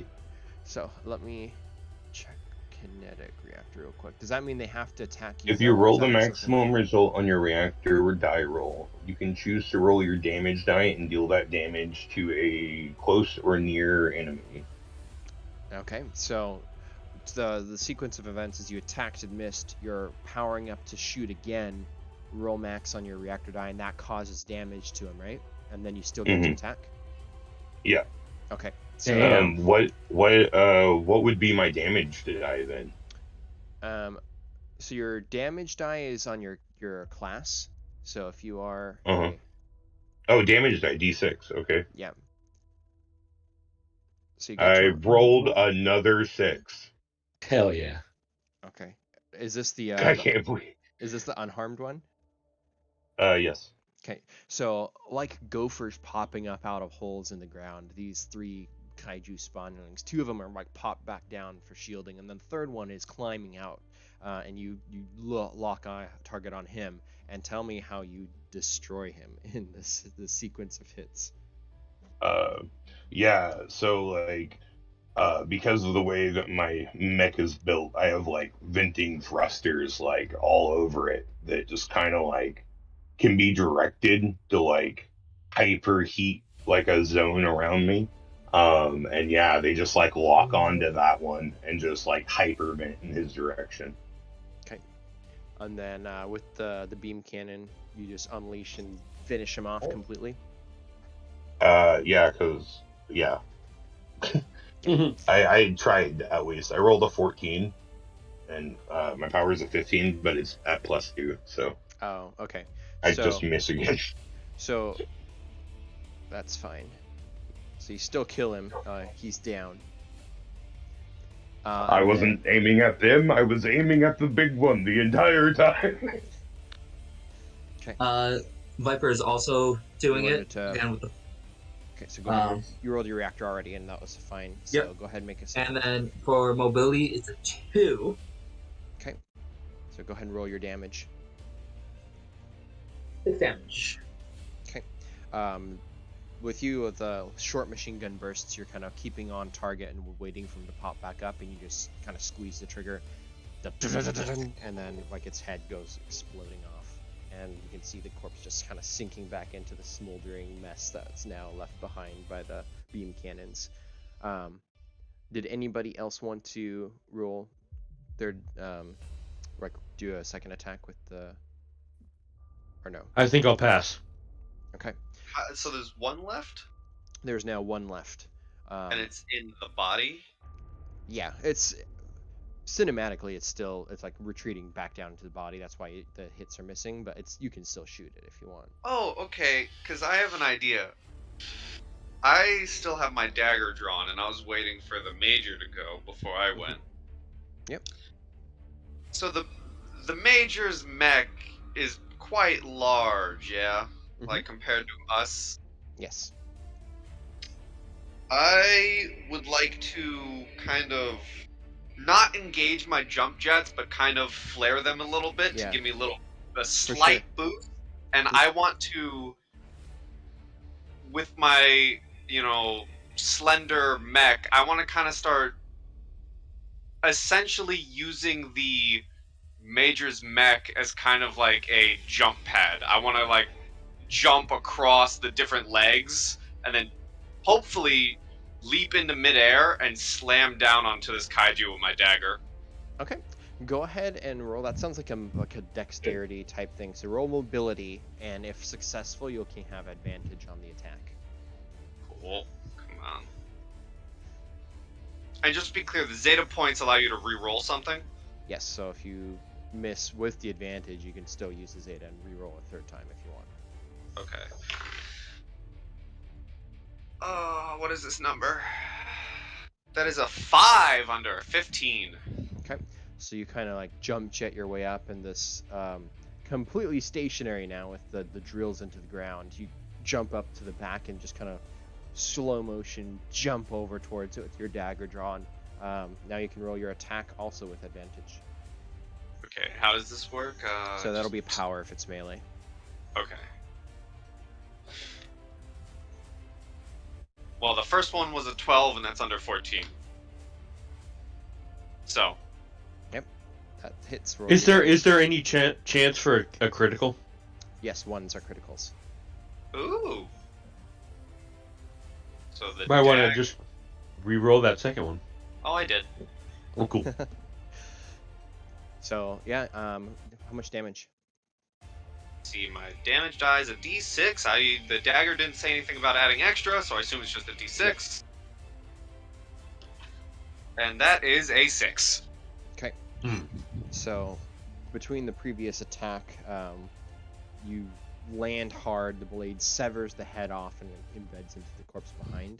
And as you pull it free, just more of this green goo and ichor and stuff begins to dribble down, and you kind of leap off just in time.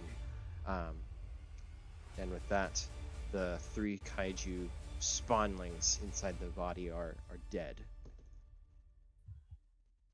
Go us. That was sweet, by the way. Yeah, the major, like, inside the mech, like, reaches up and does the thumbs up, and his, like, mech does, like, the same thing. Okay. Mech fist bump. So for my mech guys, what I imagine is there's kind of like a holster type of thing on their hip of the mech that that they can store their submachine gun with the sword on their left hip. Absolutely. But like basically like quick draw type of things. as you kind of look around at the carnage, this big beast that's dead in the streets is kind of melted to slag the front section here, and you just see like particles and gunk inside and filth. What do you all do? Well, Zarek, Probably look around to make sure there's no other kaijus in our path. Okay, roll a systems check. can I second that? Yeah, absolutely. All right. Could I be like ungarrisoning as I'm doing that, Yep. just in case we need to move? That's a 3 out of a 9 for me. Okay. 8 out of 16. 6 out of 13. So pretty much unanimously, you're all kind of getting ready to move on, and you're on all of your sensors at the same time. You just see this incoming red bead on the targeting display on your GPS, and looking up, Incoming. you can see either a meteor, a ship, or perhaps a flaming kaiju.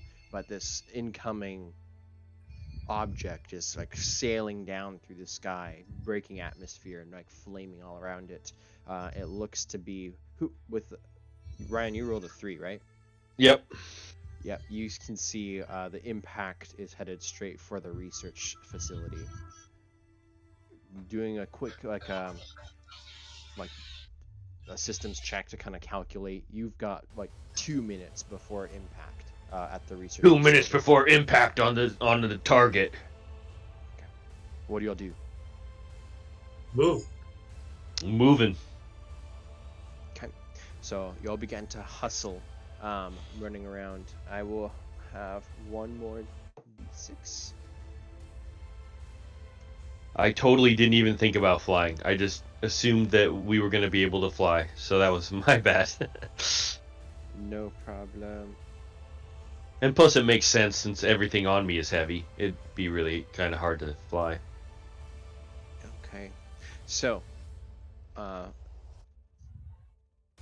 will let everybody roll one more. I'll let you choose between mobility or systems for the final navigation. System as it is. Yeah. You're relying. I rolled a 1. Okay. Nice. I've never been so happy to roll a 1 in my entire life. So, 14 out of 9. okay. With the 1, I'm gonna say everybody has advantage because he's the commander, and that makes sense to me. I'm not the commander, but 2 out of I'm 14. still a driver. So You're the vet. Yeah, I feel like I'm you're I'm doing mobility, and with that advantage, I just got a 1. okay. Then everybody else can have advantage again. How about that? So, do I get another system roll? Is that what that means, or? I'm gonna say yes. Okay. Because this isn't a combat, so I'm just gonna give advantage. 14 again. 14 out of 9. Is that on 3? 3 rolls?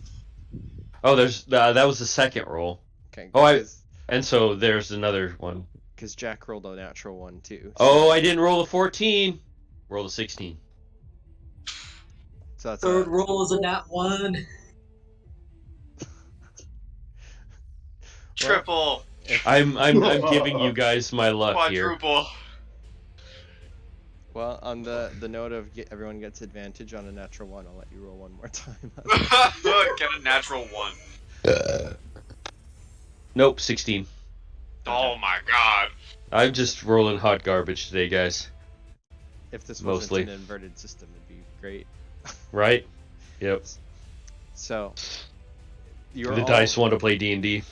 You're all charging up to the research facility. There's smoking debris everywhere. The lampposts are down. Buildings are like half broken down. But you see this white lab up ahead, and it's got the New Dominion's like logos on it and everything. And it looks to be like the power's out in the building, and the corner is collapsed, but the 3 other wings are still up and running.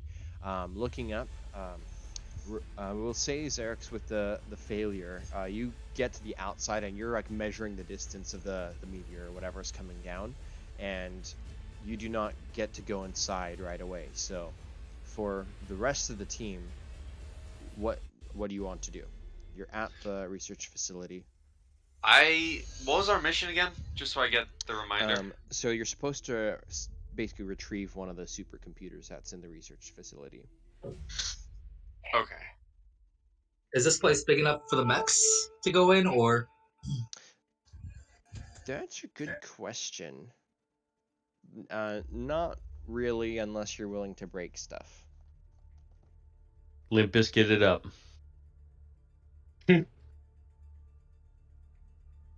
We only need to save the supercomputer, right? That was the orders, yes. The commander said that he something like. else, as long as we can save the supercomputer. Okay, so you want to try to dash inside? Let's do it. Okay, so the size of your mech, you can basically break into like the super like entryway where there's like stairs and elevators and like front desks, but it's got like high ceiling tops, so you can just break through the glass there, which is probably already partially broken. And then from there, you'll have to try to find out where the office is located that stores it. So as you do so, go ahead and roll a power check. 13 out of 16. Okay, so you smash through to the entryway, and you are now inside the building. The hallways are extremely cramped for your mech, but if you kind of like crawl through, you can just kind of break apart office walls. It's just drywall and timber, so you can get through that. What about everyone else? How many wings of this place are there? There's 3 standing wings. It's like a And quadrant. Viper just went towards one of them. Yeah, he went through them with the closest one. The other 2 are further away. They're in the back left and right corners. I have a unique idea, and I apologize in advance if this means doing something different. I would like to take my mech to the furthest wing. Okay. Are there any like outward windows? Yes. Think of it like more of an office building on that side. So especially if are you going to use your jump jets to just kind of like rocket over there? That will save you much needed time. Yeah. Okay, so We'll go ahead jump and jet. roll your reactor. That's a 3. Okay, so you just whiffed off the ground as Thanatos is kind of looking up at the meteor, still gauging the distance. You see Viper breaks through the front entrance there into the lobby and drops down and starts to almost like trench crawl like through these walkways. What about the Major? What's the Grim Reaper doing? Your mech is way too big to go in. Yeah, I know. I'm not even going to attempt. I'm more worried about that incoming disaster. So I'm sure that if there's been an ongoing war or like presence for a while, there's probably been some mechs trying to like defend this key location at some point. I'm gonna look around and see if I can see any like fallen mechs that have any heavier like weapons than I currently have. Something that I can use to like, target the flaming kaiju coming our way. Okay, roll a systems check. Okay. 4 out of 13. Okay, so yeah, you can see that the vanguard that was here has pretty much been relocated to like go into the streets to combat stuff. There is a lot of destruction on one of the side alleyways nearby, where you can see that there's a couple of the dead kaiju spinelings, and there is a dead mech over there. Do I see any does it look like it has a weapon bigger than mine? What is your weapon? I have a great sword and a beam cannon. So, let's see. Go ahead and roll 2d6. 2d6, okay. I'll just have to roll twice because I only 6, 5. Wow, I'm on fire tonight. This morning. Okay. So it looks like the mech has like a chain gun. That's like a light repeating style weapon, and it also looks like it's been an advanced, like the person who owned the mech, may he rest in peace. He's modified his mech, and it has actually a few different modules, which are retrievable if you wanted. Okay. So it would require you to go over and actually start examining it, though. Yeah. Well, everyone else is like trying to do their thing, so yeah, I'll do that. And So like take whatever data, because I'm sure there might be modules on it that I don't want, but the team might. So So as you step over there, you clear the compound a couple steps and kind of crouch down and look down at this thing. Your scanners begin to focus on it, and you see the display pop up in your heads-up display. It has a static cloud module, offensive. Use an action to test mobility to deal 1d4 damage to 2 close enemies and then become mm, hidden. And then it has a defensive module of reflective shielding. When you are dealt damage by a ranged attack, you can choose to deal 1d6 damage to that enemy. Roll your reactor die. Nice. so yeah, I think you said there was 3. There were 2. Oh, okay. I will send the information on the first one to Mr. Mobility, the Jack, right? That is correct. Okay. And then I'm just going to keep the data on the second one because that would be awesome for my mech. No offense, guys. No No worries. You're the one Can that's I doing the work to do it, so. right? Okay. Can I pick up the chain gun? Like I kind of imagine like the way that my like greatsword is designed. It's like huge, but then like the like half of the blade like switchblades back into the blade and then like magnetizes onto my back so that I can pick stuff up. Okay. Yep. So this is going to be a heavy ranged weapon. Mhm. So it's going to be two-handed. It's a +2 on attacks and damage, so the same -2 +2 concept. Mhm. And this has a weapon quality of quick. Sorry, not quick. That's light only. So this one will be. This will be just deadly, which means you can reroll your damage die with this weapon and take the second result. Nice. Okay. For Rion, I want you to roll another systems check. Okay. Damn it. That's a 9 out of 9. Okay. So looking up, you can see that the meteor is coming down. You're focused on kind of like calculating the times, and you're down to like 90 seconds. It's almost impact. Those guys better be quick. And then you can see as the flames are kind of starting to like disappear of the atmosphere, 2 enormous wings, almost like a bat or a dragon, extend out, and you can see the shape beginning to form, and it is in fact a larger kaiju. Kaiju incoming! Okay. Over the comm. Okay. Is there anything you want to do on your like actual like move? Because you can still do stuff if there's any. Can I fire on this thing? It's still considered distant with how high Okay. up in the atmosphere it is, but you can like train your weapon and get ready if you want. Right, yeah, I'm gonna hold an action for when it gets within my beam cannon's range. Okay, perfect. Over on the other side of the complex, as your thrusters kind of like power down and you kind of latch onto the side of the building, what would you like to do, Pi? So my interesting idea is because we are kind of scrapped on time, and I assume getting my mech in this thing, I would have to crawl as well. Yes. I would like to break a window. Okay. And open the cockpit, and Jack is gonna go look for this supercomputer himself. Oh, okay. Excellent. So yeah, you just one backhand sweep and you take out 3 office windows. You're kind of perched on the side. The cockpit swivels open, and then you can see the much smaller form of Jack kind of leap across. It's probably only like maybe 5 or 6 feet, but the downward tuck and roll, and you land inside the office. Everything's scattered away. Everything's on emergency lighting, so there's the red tint, and I need you to roll a presence check. All right.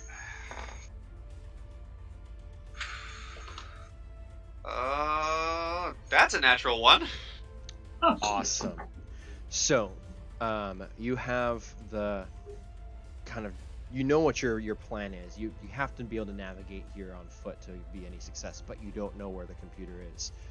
So with a 1 on the presence, you run over to the nearest working station, and you're able to kind of get to it, and you know how to log into this computer if you can only get it working, but the power is currently down. So this will be a systems check if you want to try to get it back online. Once it's on, you're going to be able to find out the location of the computer right away. All right.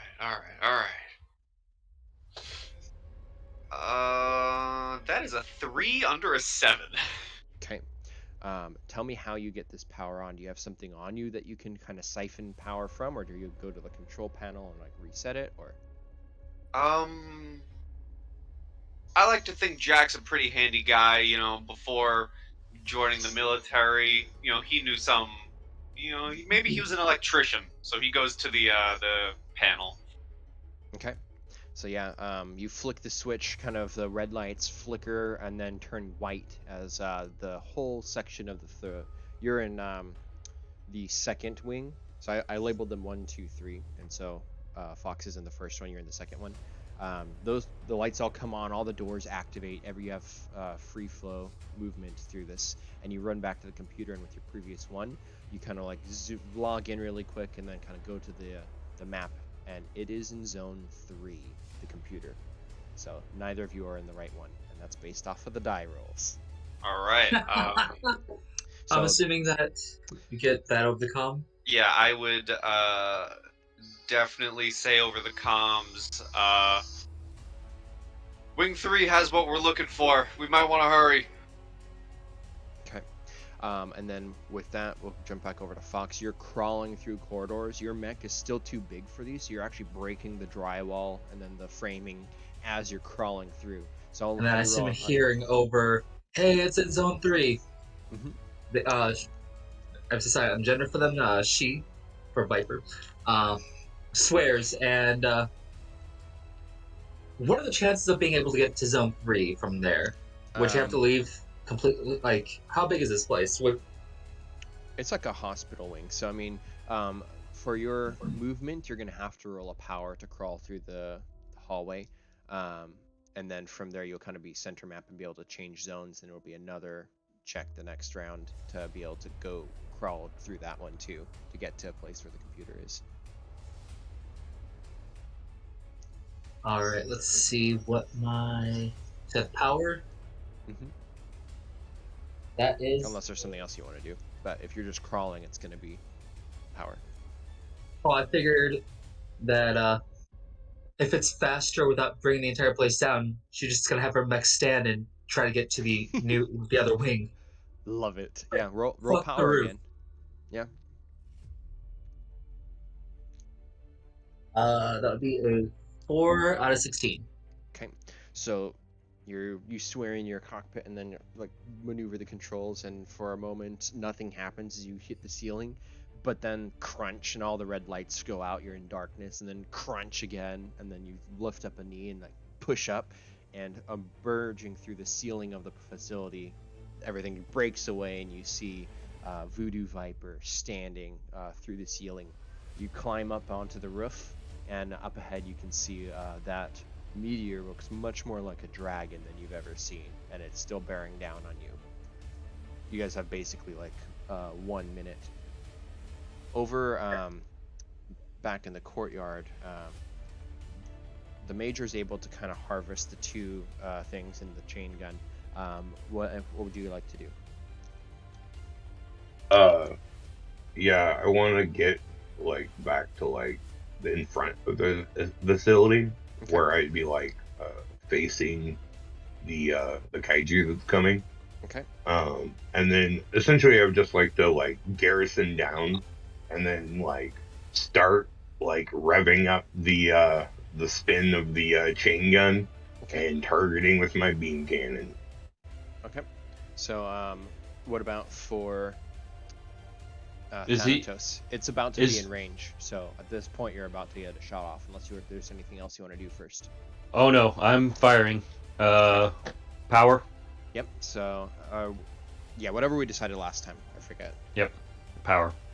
Okay. And then because you were aiming, I'm going to give you also advantage. Okay, so I rolled a 19 first. Natural 1. Okay, perfect. Bam. And with this, your systems are tuned into the point where it knows exactly the hairline from just too far out of range to just within, and you wait until that sweet spot and then pull the trigger. Go ahead and roll your damage. Okay, so 1d10 plus 2. Man! 4. Oh, I almost forgot.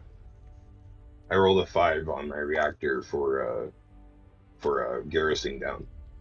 Okay, yeah, that's fine. So the beam cannon makes contact, and you can see it kind of like shave off some of these scales on the wing, of the hide of the kaiju, and it lets out a roar as it kind of looks down towards you. And I need you to roll a presence check, please. Okay. 19 out of 14. Okay. It seems to shift and look towards you as its target next. And as Okay, so reactor die to fire again. Sweet, yes. Roll your reactor die. 3. Okay, that's a success. All right, wonderful. So here comes my power.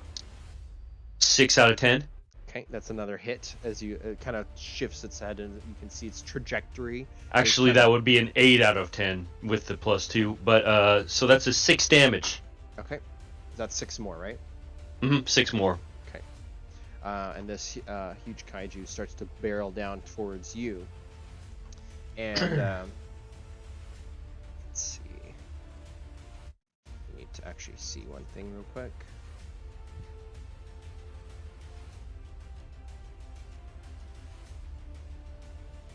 Okay. It is still flying down. It's not quite within range to use its own attack, so it's going to let out a piercing screech.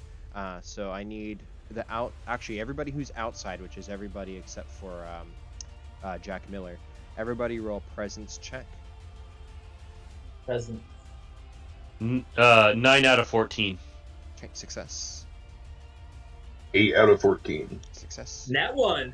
Success. Woohoo! So the screech, almost, even though it's audible, something about the way the kaiju's like shout is it almost is like trying to scramble all of your mech's sensors and overpower with this blast. However, all of you are successful in withstanding it. Perhaps it's the distance, perhaps it's just because you're moving so well together as a team that you know to like boost the resistances. But as it floats down, it does not get to do any attacks besides that, and so we'll do. I would think that Viper's just jamming to some music inside her cockpit and just doesn't hear the screech. Fair. Okay. So we'll call it a new round, and let's start with the interior group. So we have Jack Miller on foot, and are you aware of the on foot rules, at least from the first book? If you get hit. Let me go look at them. So I'm trying to. If see you get exactly hit by a what- mecha weapon, you just die. Yep. That's fun. So, what do you do? Makes sense. You're at least inside, but Yeah.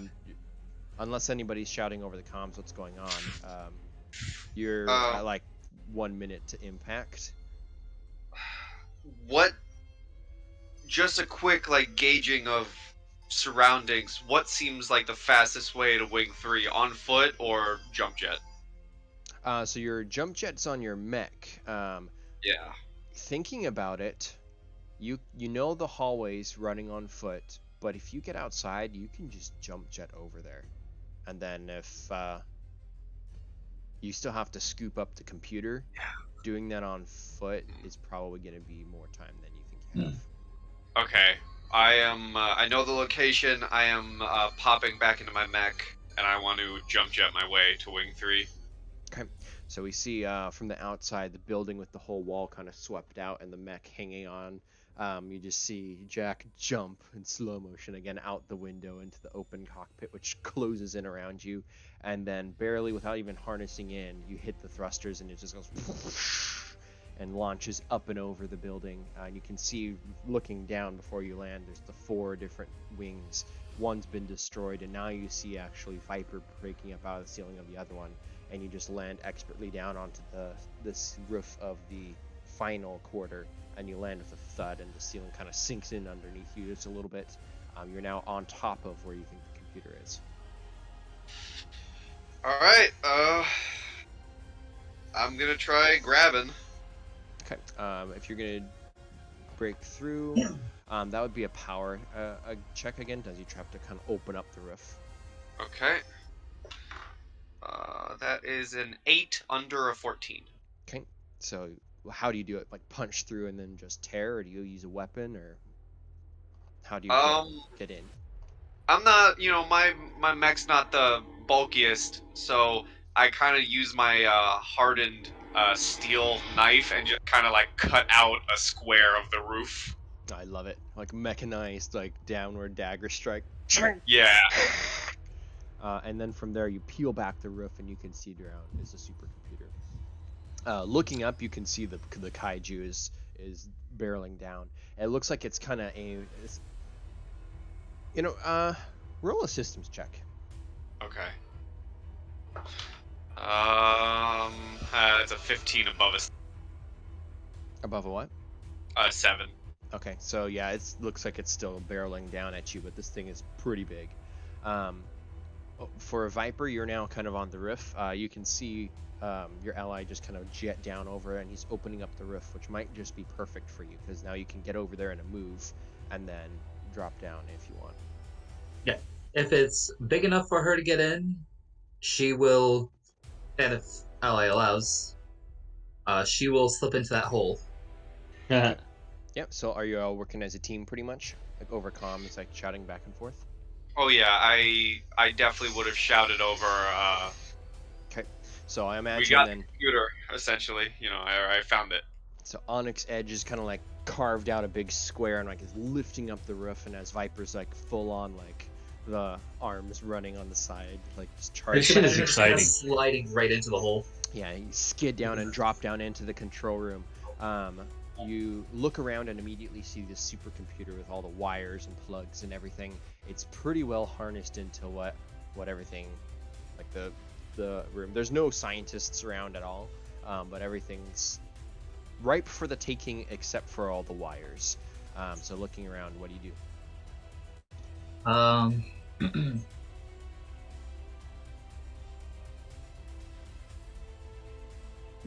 Basically, she's gonna do her best to get this supercomputer out. Okay. So are you just gonna yank it? How big are the wires? I mean, for you in a mech, they're not big. If you're out in person, they're probably almost like 4-inch thick, like wire conduits, all like stretched out into like power ports and the ceiling and all that kind of stuff. There's a bunch to disconnect.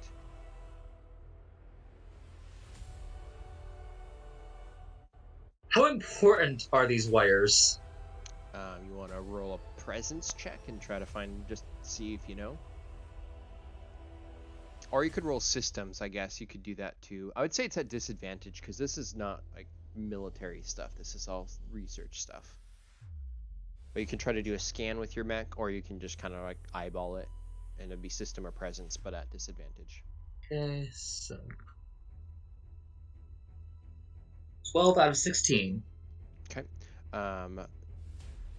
There's some that are probably need to be done carefully, which are kind of the ones that housed up to like the hard drives and everything. But all the power ones, you can probably just cut or break them. Depending on how careful you want to be, though, it's going to take either some time or some risk, depending on how you want to do it. The ones that need to be more careful, she will do it herself. Okay. So roll a mobility check, and are you just unfastening them? Yeah. Okay, so you can work on the important ones. Roll mobility, and then Nat 1. Okay, with a nat 1, you can actually go ahead and start unfastening all. With expert concentration, each hand goes over to do one at the same time, and you begin to work your way through. As you can see, Jack Miller is about to drop down in with an Onyx Edge. But outside, you can hear guns starting to blast as, let's have Grim Reaper go ahead and release. And you were aiming as well, so you can go ahead and take advantage on your roll. Alright. I'm firing with both the beam cannon and the chainsword. Okay, so that'll be a reactor die. Okay. I just want to say this is 3. so badass. Yeah, I'm like tingling. Like I'm so this is very exciting. So my first roll was a 13 with the +2. That would be 15, which would meet. Okay. If it meets, At it's advantage, that would be 3. Okay, well that's Second. That hits. Okay. 12 with the chain gun. 6 Nice. with advantage. So both the beam cannon and the chain gun hit. So 2d6. Okay, remember the Or- second one is the chain gun, so the second one you can reroll the die if you want. Yeah. So I rolled a 4 on my damage die +2, so that'd be 6. And a 4 on the chain gun with a +2, so that'd be a 6. Okay, so that's 12 damage. Hold on 1 second.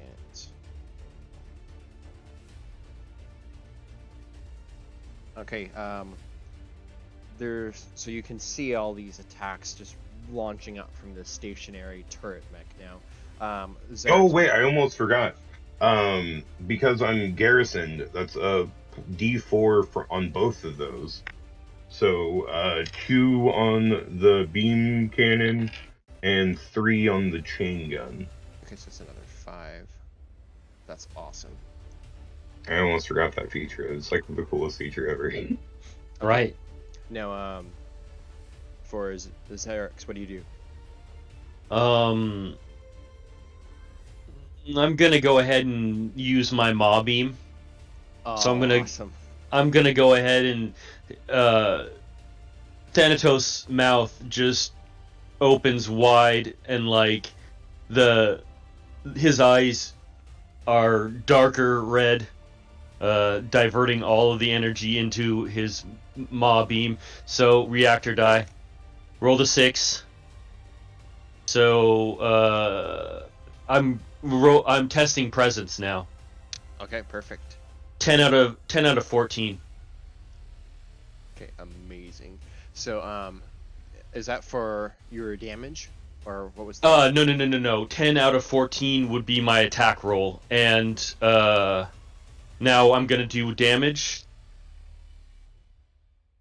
Yes. Actually, it's only gonna be 1 damage. Is there any bonus with the Maw Beam? No, it says roll. Deal your damage die to a single enemy within far range. Okay. So, yeah. 1, and can I also fire with my beam? Yes. Or So you just have to roll your Well, actually, no. Hold on. So you already rolled your reactor, right? Because you used the Maw Beam. Yeah. I used my Maw Beam. Yeah. Okay. So for you, then shooting is just a normal attack. So then you don't have to roll again. Fair. Okay, so I'm gonna go ahead and roll against my power. 14. I miss. 14 out of 10. Okay. So the kaiju, with its wings outstretched and all these kind of hits coming up, and then your Maw Beam blasts it directly in the face, and you can see it all scarring and melting away, only to reveal like the thick hide, like leathery black, withered-looking face behind the scales, which are now all melted off. It is going to open its own maw and blast you right back. I need you to roll mobility, please. Actually, once for a moment, I can choose to roll presence instead of mobility to avoid damage. You may do so. All right. 8 out of 14. Okay. So you're able to kind of dodge away. What does this look like? As its beam is much bigger than yours, and it just kind of purple energy. So I fire. I miss with my beam cannon, and then I notice the bigger beam, and with my presence, I'm just able to shift, like do a dash out of the way of it. And 1 minute I'm there, the next millisecond I'm not. Okay, fantastic. So the kaiju kind of lands down with a thud right where you were after it blasts the spot. You can see this almost purple blackened crater a little bit from where the impact hit, and it lands down and rises up with it's got two legs, kind of a stubby tail, bat wings, which is kind of like now there's a couple holes in it from where the particle cannons and blasts have hit it, and with its two claws it sweeps down and tries to rake the tank that's built into the ground now at this point, and it will use its other attack to try to rip you with its talons. I need you to roll a mobility, please. Who? Grim Reaper. Okay. Also, are moments rounds? What's the context? So it says once per moment I can choose to roll presence instead of mob mobility to avoid damage. Yeah, I think that's basically trying to communicate that as rounds. For me, I'm kind of treating rounds like almost like 30-second intervals. So if if you wanted to use that as a part of your ability, I think if you were going to use it twice, I'd just have you roll a reactor. Sure, but then on the next round I'd be able to use it again for free. Exactly. Yes. All right. Awesome. Thank you. So Okay. Major, go ahead and roll mobility. Yeah. Actually, I don't know if you can because you're I can, but it's at disadvantage. Okay, fair. I would imagine it like essentially me using the like the ankle joints or like knee joints of the spider arms to shift where the body is just a little bit, but isn't much. I can't like leave my space, so 4 on the first roll, and since it's at disadvantage, that's a 17. Okay, so I need you to roll 1d12 damage as it rakes down across your armor. Okay, so 1d12. That is a 2, and then I get to roll 1d4 to reduce the damage since I'm garrisoned, and that's a 1. So I'll take 1 damage. Thank you. Okay. And you use armor? Now or... I'm gonna use my armor, so that's just -1 for my armor. Yes. Okay. And then, did you have anything that was it static? Something that attacks it back on a melee, or no? Did you? That's I would have to equip that. Okay, so. Which I don't think we can do in like mid combat. That would be like maintenance, right? Yeah. Depending on kind of the cool factor, I might allow it to be like actions and stuff, but you have to describe it what's happening, which is creative license. You can describe however you want for installing stuff. So that's its turn. Back inside, Onyx Edge. I misread my handwriting. You slip in after Voodoo Viper and kind of land down. You can see that she's already starting to unfasten these wire conduits and stuff, and from talking, the rest are basically power cables, which you can either unfasten or cut. What do you want to do? I assume before I hopped in, I saw this giant bat dragon hit the ground. Yes, you actually did, now that you mention it. You're on the roof holding the ceiling back open, but it's kind of at this point, it's staying open on itself because of how much pressure you put into it. What do you want to do?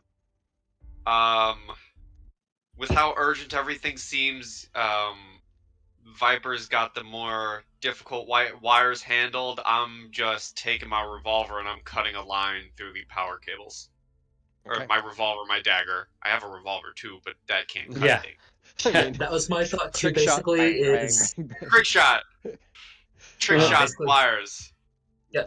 Basically, my thought was, all right, let's get these important wires done safely, and then if we are out of time, we just say fuck the power cords. Those can be replaced. Yeah, Okay. I think we're out of time, so I'm taking my dagger and just running it through the power cords. Beautiful. So seeing as how all of the important ones are kind of already unfastened, you just grab a line of them with your fist, and just with your dagger, you just chop. I need you to roll systems, please. Okay. You know what? Hold that. Okay. Roll your reactor die instead twice. My reactor die twice. Yikes. Yeah, do that to me, I dare you. That was double 1. Double Oh ones. no! So You cut the wires pretty much all in one go. You bunch them all together and just cut them all free. The supercomputer is now free to go, but as soon as you cut the power, the sensation of like power rushing through the blade up your arm and into your mech. Viper looks over and you can actually see, almost like Emperor Palpatine's like lightning in him. Onyx Edge is being zapped from all the power that you just cut, and your reactor goes down 2 dice. What are you on? I have a D6. So D6 down to D4 and D4 down to kaput. The power goes out, everything goes dark, and then immediately flicks back onto red from the emergency battery power, as you are now a disabled mech. Ooh. Okay. The computer is free though. Viper, what do you do? I am going to help fix his mech. As a Yes. use action, choose a close mecha. The reactor die improves by 1 step up to its maximum. Okay, so you kind of sidle over, screw the computer, you can't leave him behind, and you kind of like plug in and go ahead and make your roll. And then I have to roll for my reactors. Let me find the proper dice. 3. Okay, so for Onyx Edge, the power like boots up. The reactor is like flickers, almost like you're trying to jump start, like you're like a car or something, and then it activates. You can feel the hum kind of reverberate, and your movements begin to like follow your commands again. We'll say that the emergency lighting stays. You are now in red light in your cockpit because that sounds cool. All right. But besides that, like you think you're functioning enough to at least get the heck out of here. Now, Viper, that was your turn. Unless you want to do anything else, or no? You're She will climb inside. back into her mech. Okay, perfect. So yeah, you can start there for that. The outside crew. Let's go to Thanatos. The kaiju's on foot now, and it's like raking down into the your Colossus ally to not much effect. You can see that tank mode is really being effective. All right. Yeah, the kaiju's a little bigger than the Colossus too, though, just to show scale. Like the Grim Reaper's big, the kaiju's a little bigger. Okay. So what he's going to do is he's going to stow his beam sword and whip out his great axe. Yes. And he's going to attack. Are we going to say power since it's a heavy weapon? Yes. Okay. I'm going to go ahead and swing with a deadly arc, try and hit this thing in the head. So power. So 9 out of 10. Perfect. So I think you kind of like jump up onto its hindquarter leg, like its thigh, and like jump up to reach the head. Go ahead and roll your damage, and don't forget your +2. Right.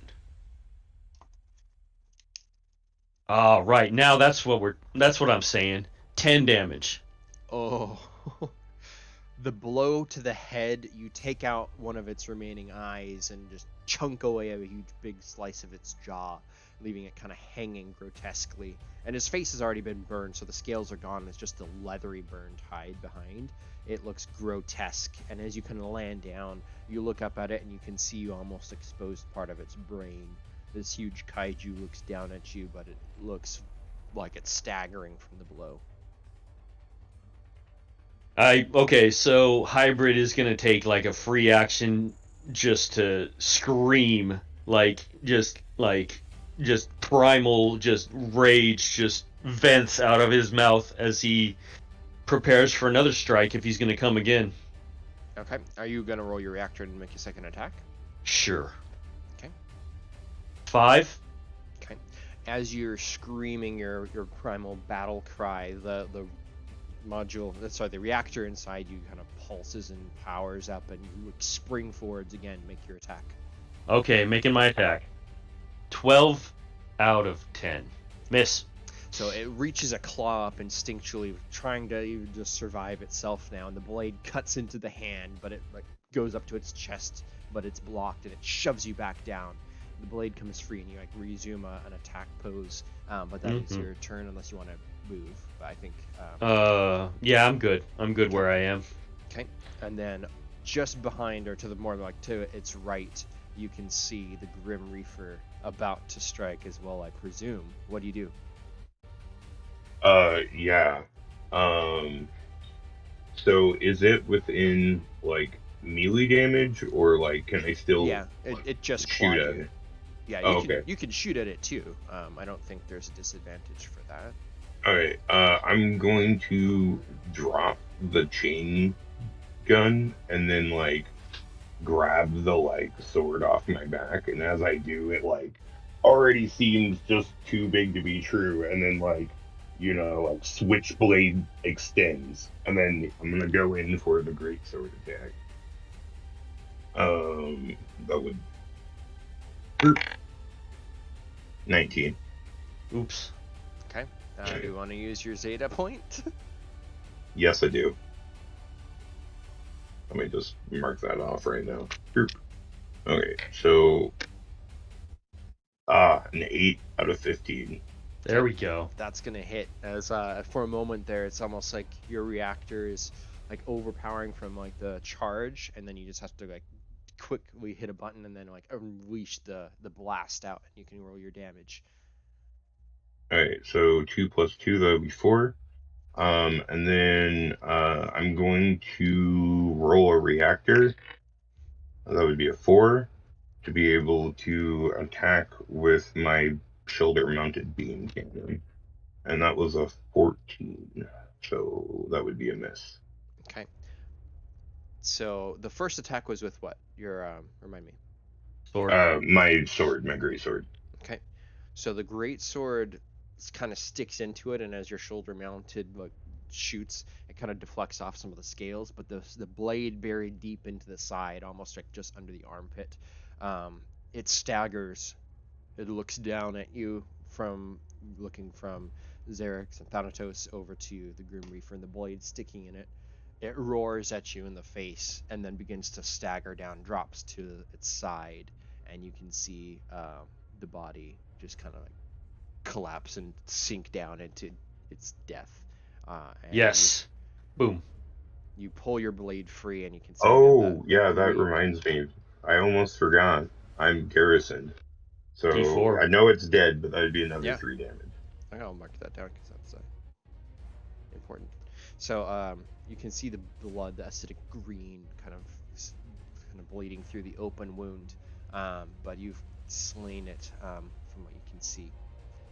Over in the computer room, as Onyx Edge, you're beginning to power back up, and you can see across Viper climbing back into her mech. What do you do? So I'm booting back up essentially. Yeah, you're good. You're on Okay. a D4 reactor, so you're a little unstable, but you're able to move and do everything. All right. I'm just gonna be over the comms. Say, thanks for the assist. Now let's get this thing out of here. And I am going to climb out of the roof. Okay. Yeah, I imagine your jump jet's a little, and you just jump up to the top. Yeah. And then Viper, are you gonna try to like lift the computer up and together hoist it up through the roof? Yes. Okay. I'll let you both roll a power, and then just whoever rolled better will take that and see how it goes. Well, I rolled a 13 under a 14.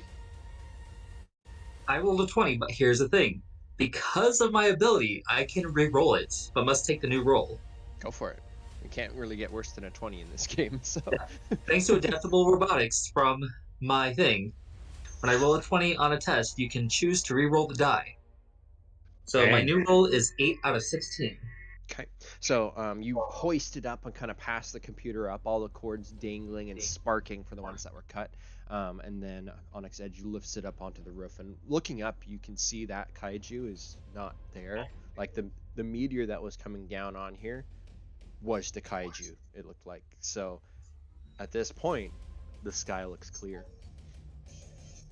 Down in the courtyard, both Xerix and Major are looking at the body. I need you to both roll systems checks, or if you prefer presence, I don't mind that either. I prefer presence. I'm just. prefer presence as well. Okay.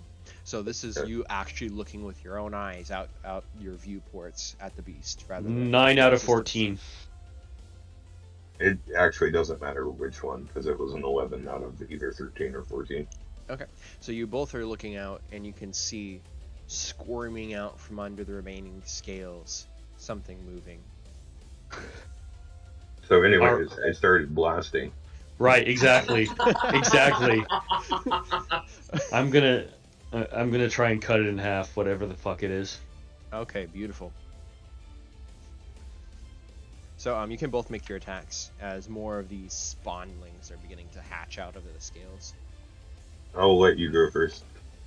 So is there any penalty for? Actually, I said I was gonna slice it. So power. 5 out of 10. Okay, yeah, you hit it. This first one, this almost like a hammerhead-looking face coming up out of the tissue. It's all gory. Oh, that will be 12 damage. One kit kill. What do you do? How do you kill it? I mean, it's so small that I just slice down on it, and like I'm aiming, I guess, to cut it in diagonal. Okay, yeah, and it's just completely severed. It's dead. How about for the doctor? How about Habits. Okay. Yeah, I'm gonna go in with the greatsword. That would be a 9. Okay. So I'm still garrisoned, so don't let me forget that. Yep. You're So still it's a garrisoned. 5 on the hit die, and a 2 on the garrison, so 7 damage.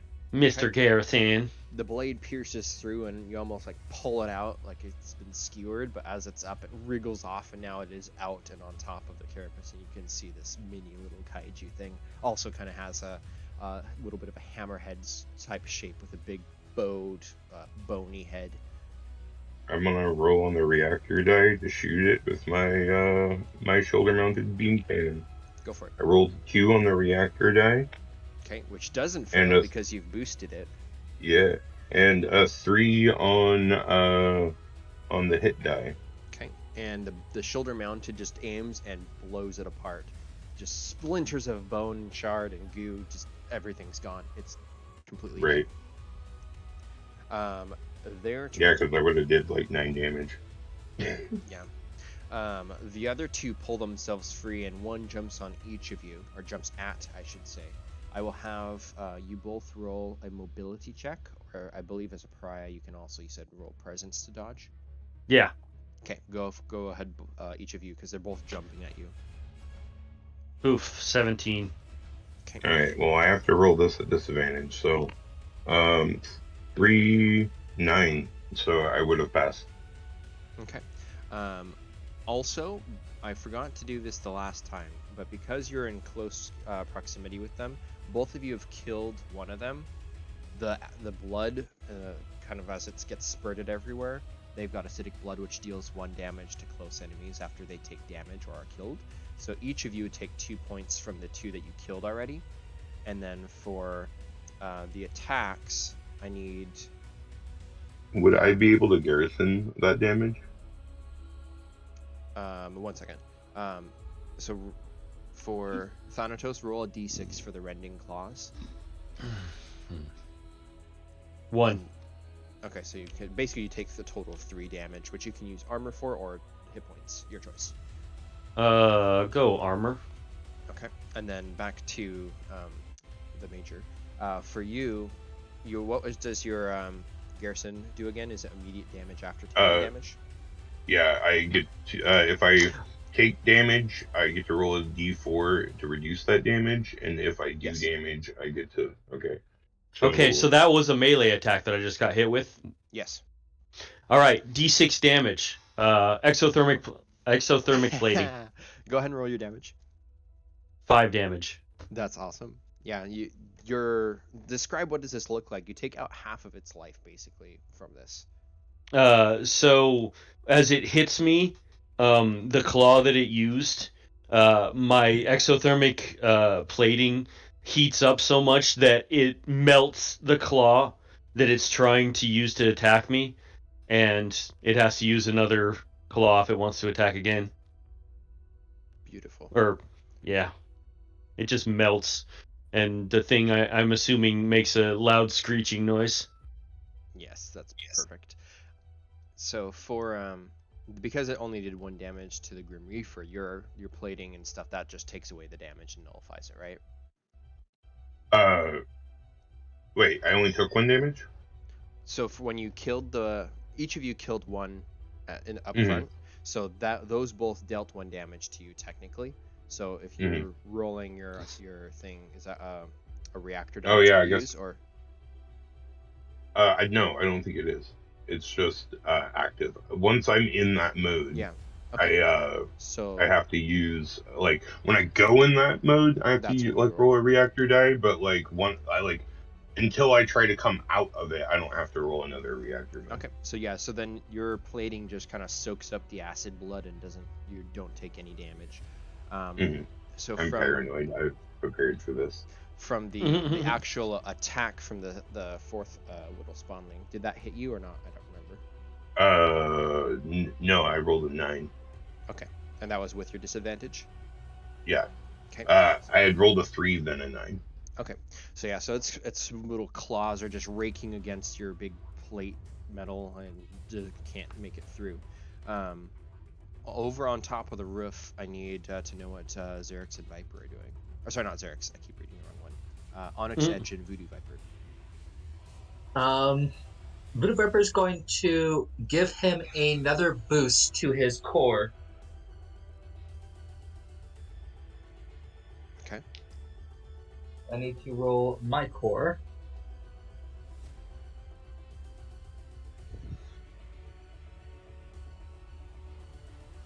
All right, and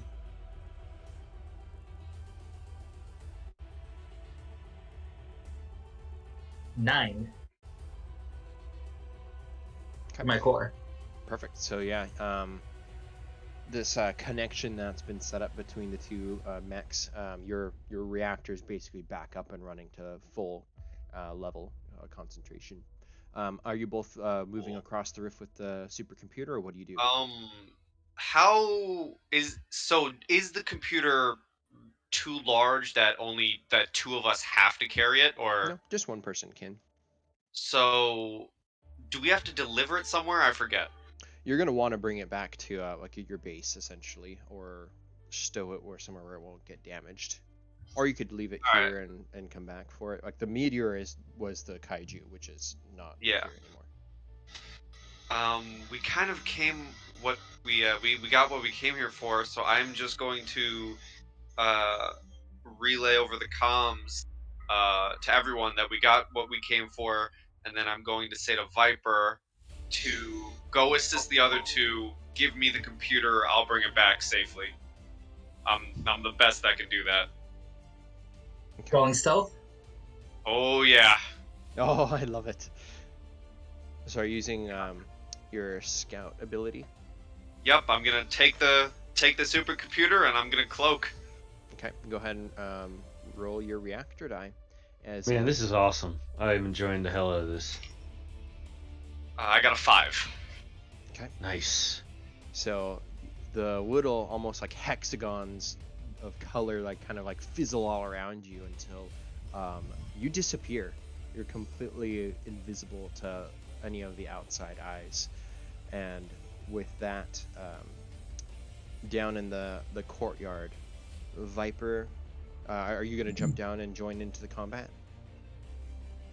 She will be up on the roof with her machine gun. I like to imagine that the cloaking is actually due to the shining silver of Onyx's design and paint, to the point where it's so shining, it's like reflecting light to make it look like he's actually invisible. That's so cool. It's like all these little micro plates are just like Mhm. coming out and like re-angling the sky, or Exactly. like what's around them. Nice. That's so cool. So cool. So what we see then is as you take off, beginning to run into invisibility, and then you're just gone. Down in the courtyard, we have this giant tank colossus in its defensive mode, just blowing apart all these little kaiju spawnlings, and then beside is Thanatos cleaving one and after another with their axe, and on the rooftop Viper just machine gunning down into them. You can see here and there more of the kaiju are dropping down from the sky, and you see here over the comms that your objective, when it's reported successful, that it's en route back to base. You're all to be redeployed into the city for search and destroy to kill the remaining kaiju.